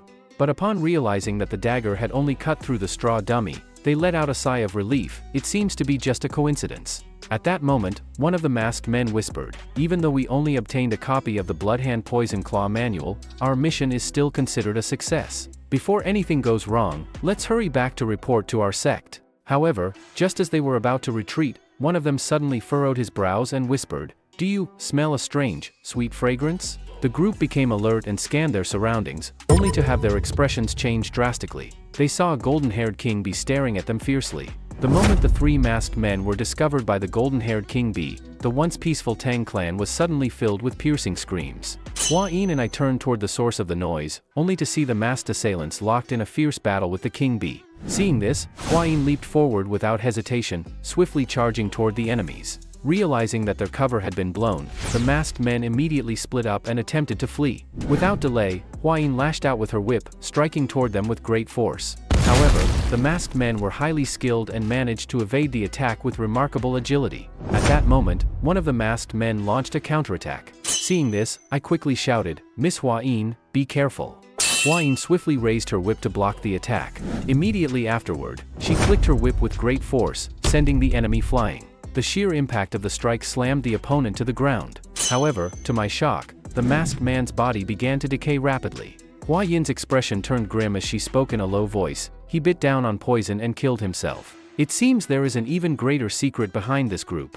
With that, she immediately commanded the pursuit team, "We must not let the remaining ones escape. Continue the chase." And so, we pursued them all the way to a remote, desolate forest. However, at that moment, I accidentally stepped into empty space and fell downward. Luckily, I reacted quickly and managed to grip the edge of the ground tightly with both hands. But when I looked down, I gasped sharply in horror. Inside the cavern, hundreds of venomous serpents coiled and slithered ominously. The disciple, Gu Pei, pulled me up while explaining, "This is the snake pit, a place where yin energy converges, easily attracting large numbers of venomous snakes to dwell. Especially in this season, young warrior Sacheon, you must be extremely cautious." However, my gaze remained fixed on the snake swarm, my brows furrowing. Strange. Tiger-striped water snakes usually aren't this aggressive. But now was not the time to dwell on this. We quickly resumed our pursuit. Before long, at the foot of the mountain, the masked men came to a halt. Seeing this, Gu Pei, the captain of the pursuit team, immediately gave the order, "Encircle and eliminate them." The Tang clan disciples obeyed the command and charged forward to engage the enemy. A fierce battle erupted between the two sides, with blades flashing and blood splattering in all directions. However, the Tang clan had the advantage in numbers, and the masked men gradually became overwhelmed, ultimately falling into a disadvantageous position. At that moment, Gu Pei sneered coldly as he approached slowly, his gaze sharp. "Consider yourselves lucky. If not for this sudden downpour diluting the poison on our throwing knives, you would have long perished in the underworld." However, at that moment, a chilling laugh suddenly echoed, "Quite a gathering of little insects here." The next second, a dark figure suddenly emerged from the ground. Seeing this, Gu Pei's expression changed drastically, and he quickly signaled everyone to retreat. The newcomer exuded an overwhelming aura, clearly an extremely dangerous individual. The elderly man, draped in a black robe, slowly turned his head toward the masked men behind him and asked indifferently, "Did you retrieve the item?" The masked men hurriedly presented a manual, speaking with reverence, "It is not the original, but this is a copied version transcribed by the Tang clan." Witnessing this scene, my heart trembled. Isn't that the horrifying manual grandfather had stored away? Realizing the gravity of the situation, I immediately shouted, "Warrior Gu Pei." The book in his hands is the Bloodhand Poison Claw manual. Hearing this, Gu Pei's eyes widened in fury as he bellowed, "Scoundrel! Who exactly are you? Why have you stolen this cursed demonic art?" However, in response to Gu Pei's furious rebuke, the black-robed elder merely smiled faintly as he slowly flipped through the manual. Though this copy lacks the critical formulas, having just the forms is more than sufficient. After all, this serves as the perfect proclamation of our return. As soon as he finished speaking, he suddenly let out a chilling laugh and turned his gaze toward one of the masked men. "Blood Glory, as an elder of our sect, I grant you permission to use our sacred techniques. Now, go and eliminate these Tang clan ants." Upon hearing this, the masked man called Blood Glory immediately raised his hand and pressed it against a fallen comrade's corpse. In the next moment, the blood from the corpse surged wildly toward his palm. Witnessing this scene, Gu Pei and I were utterly horrified. What kind of demonic art is this? He's actually absorbing the blood from the corpse? After completing the absorption, Blood Glory's body was instantly purged of all toxins. At the same time, a sinister crimson aura slowly began to rise around him. At that moment, the black-robed elder's lips curled slightly into a sinister smile. "Weren't you eager to know who I am? I am a blood cult elder, the Bloodhawk Daggerclaw, Gu Qianak. And now, let me savor the fresh blood of the young warrior." Thus, after years of hiding, the blood cult finally launched an attack on the Tang clan. But what I hadn't expected was that their target was actually me. Seeing this, Gu Pei attempted to step forward and intervene, but it was already too late. Blood Glory suddenly extended his arm, gripping my throat tightly as a cold smirk curled at the corner of his lips. "The elder requires your blood essence. Surrender quietly." At the critical moment, I mustered the last of my strength and called upon my 3 children.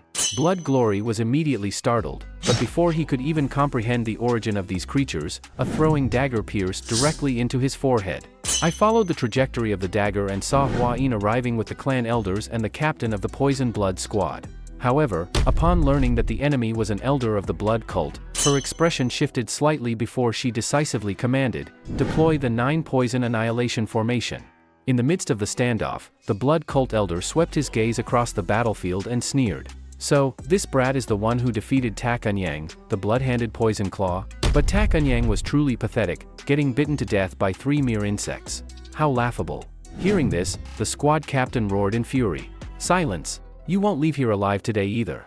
The blood cult elder let out a sinister chuckle, and in the next instant, a surge of crimson energy erupted wildly from his body. If you have the skill, come and try. However, as the battle continued, I gradually sensed something was wrong. Our injuries were worsening, while that bastard could rapidly heal himself just by absorbing blood. At this rate, we wouldn't be able to hold out much longer. At that moment, a loud explosion suddenly erupted behind me. I turned around abruptly and saw Hua Yin collapsed on the ground, her face contorted in pain. I rushed over, quickly supporting her as I anxiously asked, "Miss Hua Yin, are you alright?" She, however, grasped my hand tightly, her voice weak but firm. "Our strength isn't enough. Sacheon, please return to the clan immediately and bring reinforcements." The squad captain echoed her words. "Warrior Sacheon, rest assured, we will protect Miss Hua Yin at all costs." Hearing this, my heart filled with guilt. In this battle, I was of no help at all. But even if I left immediately, could I truly return in time with reinforcements, even with my mobility arts? Just as I hesitated, Hua Yin suddenly leaned into my embrace and whispered, "I believe you can do it. Haven't you been training diligently all this time? Once this is over, we still have to go search for rare poisons together. So, Sacheon, I'm counting on you." With that, she resolutely turned back into the battlefield, and I no longer hesitated. I set off immediately to seek reinforcements. Even though I was gasping for breath, I dared not slow down. However, at that moment, I accidentally tripped over a stone. Just as I was about to get up and continue running, a strange feeling suddenly arose in my heart. Even if I exerted all my strength using my mobility arts, it would still take at least half a day to return, and most of the clan's experts were away. Even if I brought reinforcements, they might not arrive in time. Could it be they deliberately sent me away? Was it because I was the youngest? Or was it because I was too weak and needed protection? At that moment, I suddenly recalled something Tang Kielsan had once said. "From now on, you are one of our family." Yet, only at this moment did I realize, I had never truly contemplated the meaning of the word family. Deep down, I had always felt that I did not truly belong to the Tang clan. But they had always treated me as one of their own, even if their care sometimes left me feeling lost. Thinking of this, my gaze instantly became resolute. This time, I would not run away again. I immediately changed direction and sprinted back toward the battlefield. As I ran, I kept thinking of a way to break the deadlock. If we wanted to win, we had to find the blood cult elder's weakness. The blood cult's vampiric technique, the nearby venomous creatures, the poisonous herbs. Suddenly, inspiration struck me. I quickly secured my 3 children, and in the next second, I leaped into the snake pit without hesitation. Since that's the case, I'll use the way of the venomous serpents to deal with that bastard. The red-necked keelback, also known as the flower snake, is a truly venomous serpent. However, unlike venomous snakes with hook-shaped fangs at the front of their mouths, its fangs are located in the rear of its jaw. Although its venom injection method is quite unique, in terms of toxicity, it is undoubtedly the most potent land snake in East Asia, even more terrifying than the black mamba. Fortunately, the Tang clan's internal cultivation techniques can counteract poison, so this plan should be feasible. However, my 3 little companions seemed to sense something was amiss, watching me anxiously.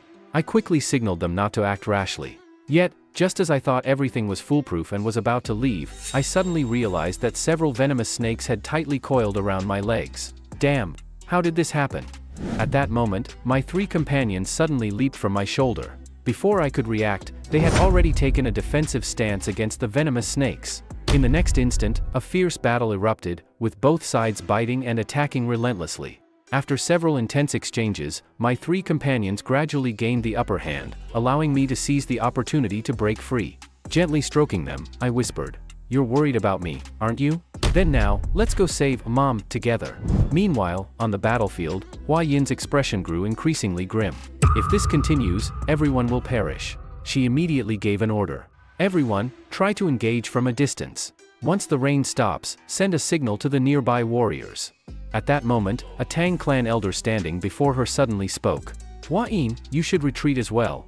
If something happens to you, how will we answer to the clan leader?" However, without even a moment's hesitation, Hua Yin firmly rejected his suggestion. "What nonsense are you saying? As a direct descendant of the Tang clan, how could I abandon my family in battle and retreat alone?" At that moment, the blood cult elder suddenly interrupted their conversation with a cold sneer. How utterly boring. If the playthings keep thinking about running away, then where's the fun in that? Since we are announcing the return of the blood cult, we should present a truly shocking gift. Reducing the Tang clan to ruins, wouldn't that be far more entertaining?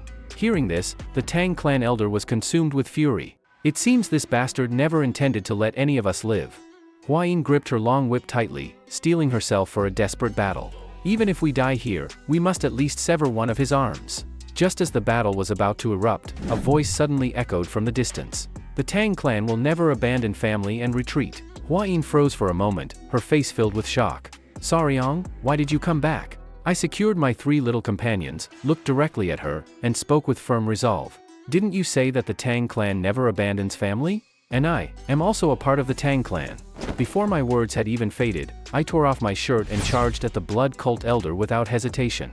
Sacheon, don't go, Hua Yin cried out in alarm.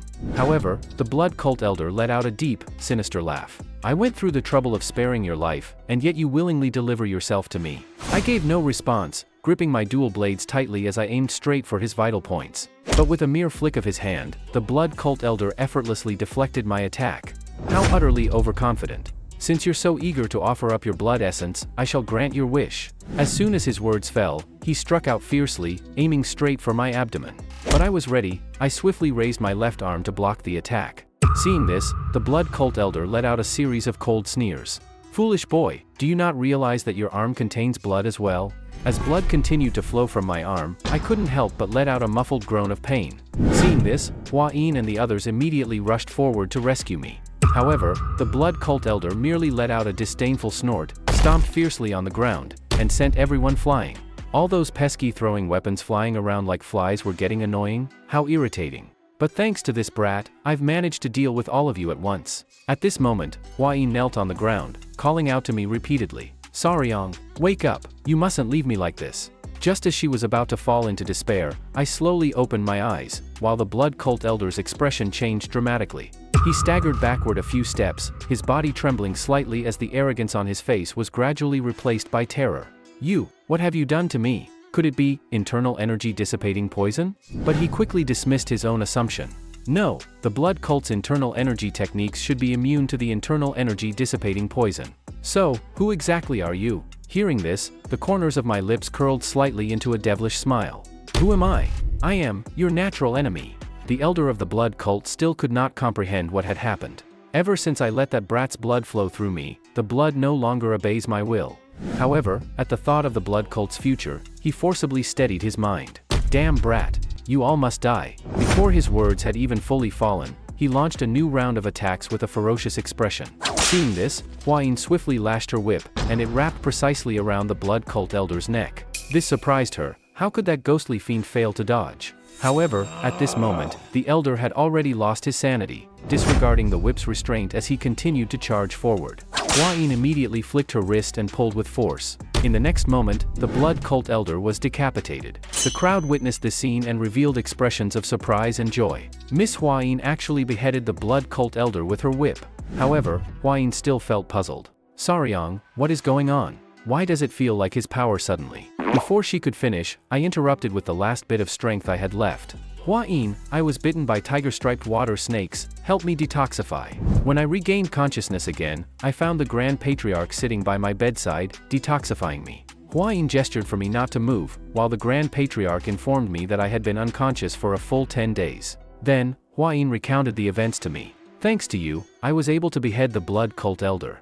After that, we brought your unconscious body back to the clan. Fortunately, grandfather returned just in time, or things might have turned out badly.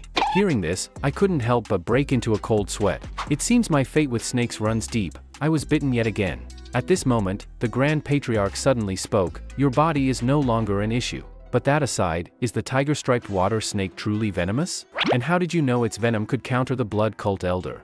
I immediately explained. First of all, the tiger-striped water snake is indeed venomous, and its venom comes in 2 forms, one within its oral cavity and another secreted by the venom glands in its neck. The reason people believe it to be non-venomous is due to its timid nature. When faced with danger, it usually flees immediately. The Grand Patriarch pondered for a moment before asking, then, is the disappearance of the blood cult elders' internal energy related to this venom? But aren't the blood cult members immune to the internal energy dissipating poison?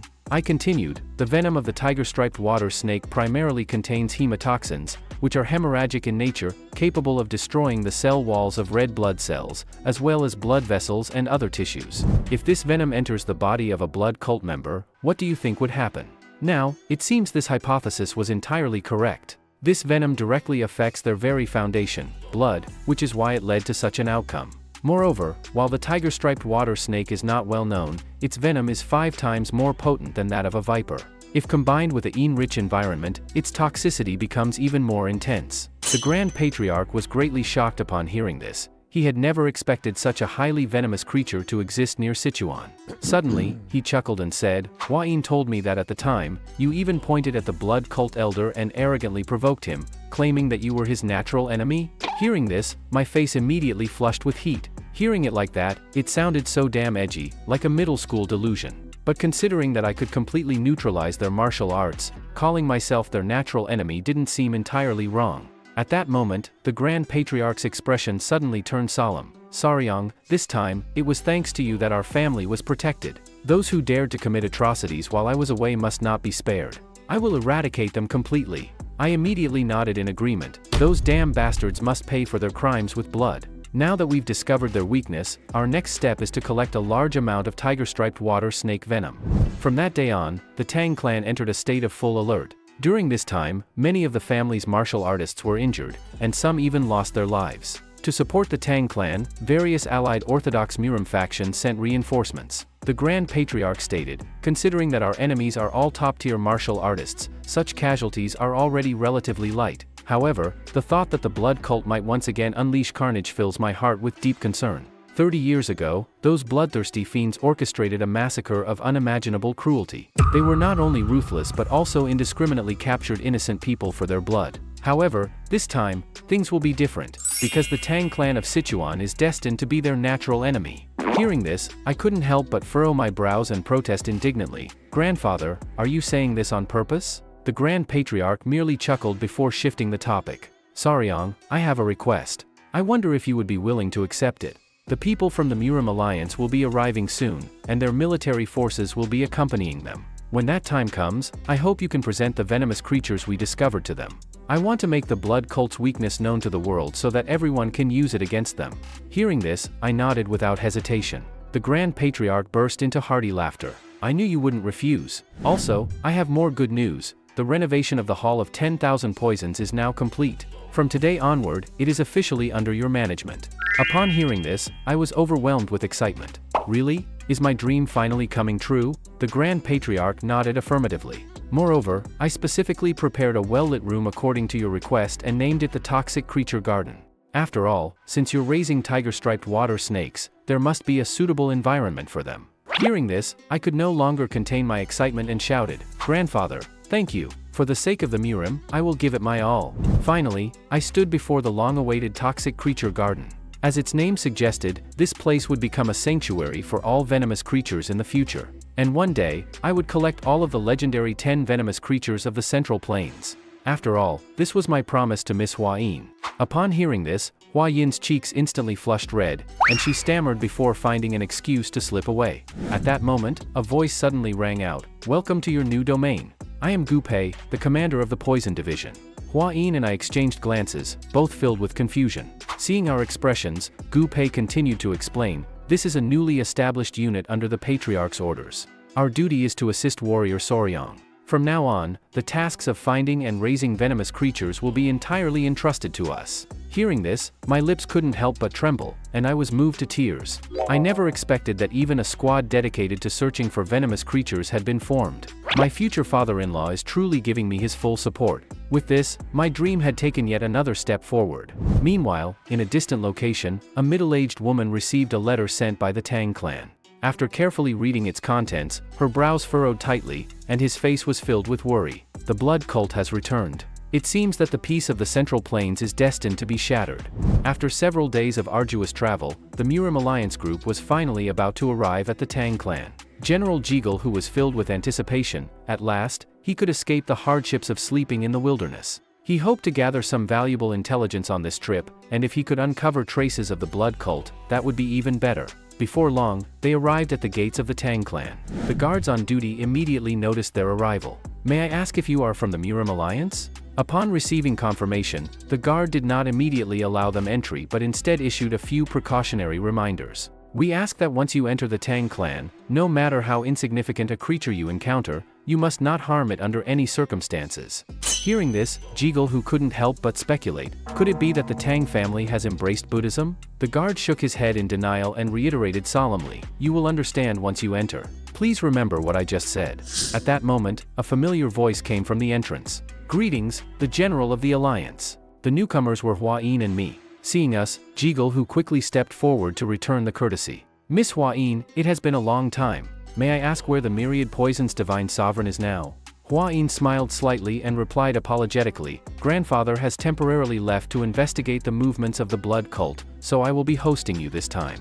Jiggle, who nodded before shifting his gaze to me. "And this young warrior is?" I immediately bowed and introduced myself. "I am Wei Soryong."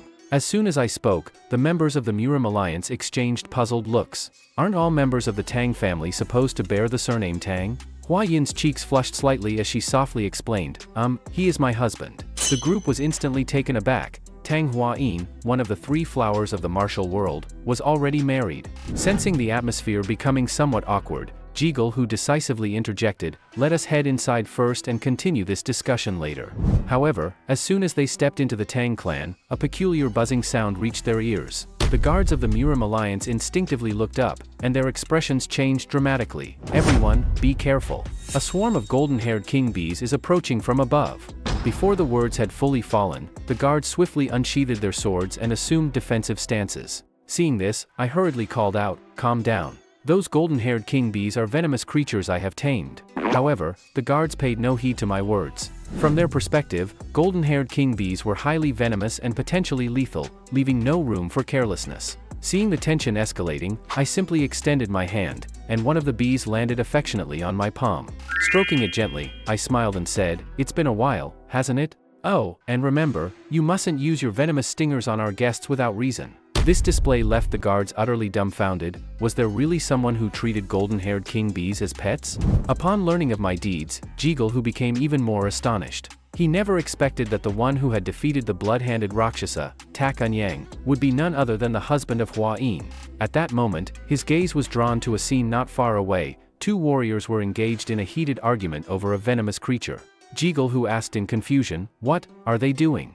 I smiled calmly and explained, "They are carrying out the venomous creature companionship punishment." Flashback to a few days ago, while Hua-in and I were discussing internal energy circulation, several members of the poison division approached us with guilty expressions to report an issue. "Warrior Soryong, we sincerely apologize. The mice we captured to feed the tiger-striped water snakes, more than half of them have died." I sighed, "That is unavoidable. Mice are naturally wary creatures. If they become stressed, the mother may even kill her own offspring." However, what they said next left me completely stunned. No, that's not it. The warriors took them to eat as drinking snacks." Hua-in added from the side, "This is a well-known Sichuan delicacy, 3 squeaks, where live baby mice are dipped in sauce before being eaten. Some members of the poison division have rather extreme tastes. To prevent such incidents from happening again, I immediately established the venomous creature companionship punishment in the Tang clan, requiring all offenders to personally care for a venomous creature as a form of warning and discipline." After hearing my explanation, Jiggle, whose gaze revealed a newfound respect. He silently marveled. This man truly lived up to his reputation. He was no ordinary figure. Night had fallen.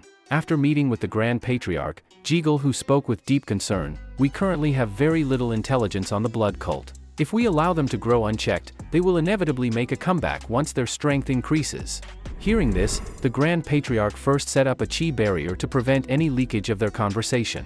Then, he gestured for me to bring out a certain item. Seeing this, Jiggle, who was full of doubt, "What exactly is this that requires such caution?" The Grand Patriarch smiled slightly and explained, "This is an internal energy dissipating poison, a toxin that even the blood cult cannot resist." Hearing this, Jiggle, who was instantly shocked. "What? This is an incredible discovery. 30 years ago, the reason we struggled so much in battle was because they used internal energy dissipating poison." The Grand Patriarch nodded. For martial artists, being poisoned with internal energy dissipating poison causes their internal energy to completely dissipate. However, members of the blood cult remained unaffected. Jiggle Hu immediately inquired, then, just how powerful is this poison? The Grand Patriarch spoke slowly. Hua Yin personally witnessed a blood cult elder being poisoned. His physical abilities deteriorated to that of an ordinary person, and in the end, she was able to eliminate him with ease. Hearing this, Jiggle Hu was visibly excited. With this, the alliance leader can finally breathe a sigh of relief. The Grand Patriarch laughed heartily. If you want to offer thanks, direct them to Sacheon. He was the one who made this discovery. Jiggle Hu immediately patted my shoulder. Young warrior, whatever you desire, just say the word. I am sure the alliance leader will grant you anything you ask for. I thought for a moment before responding seriously, could you provide me with some intelligence on venomous creatures? Jiggle Hu was momentarily stunned before sighing in amazement. You truly are an unusual person. Choosing this over martial arts manuals or money? In that case, would you be interested in a mystical stone lizard? It turned out that the purpose of the Murim Alliance's journey was not only to support the Tang clan but also to undertake another crucial mission, seeking the 100-year snow ginseng, which grew near Mount Gongga in Sichuan. A few days earlier, after conducting research on ancient texts and undertaking field investigations, they had finally pinpointed the exact location of the snow ginseng.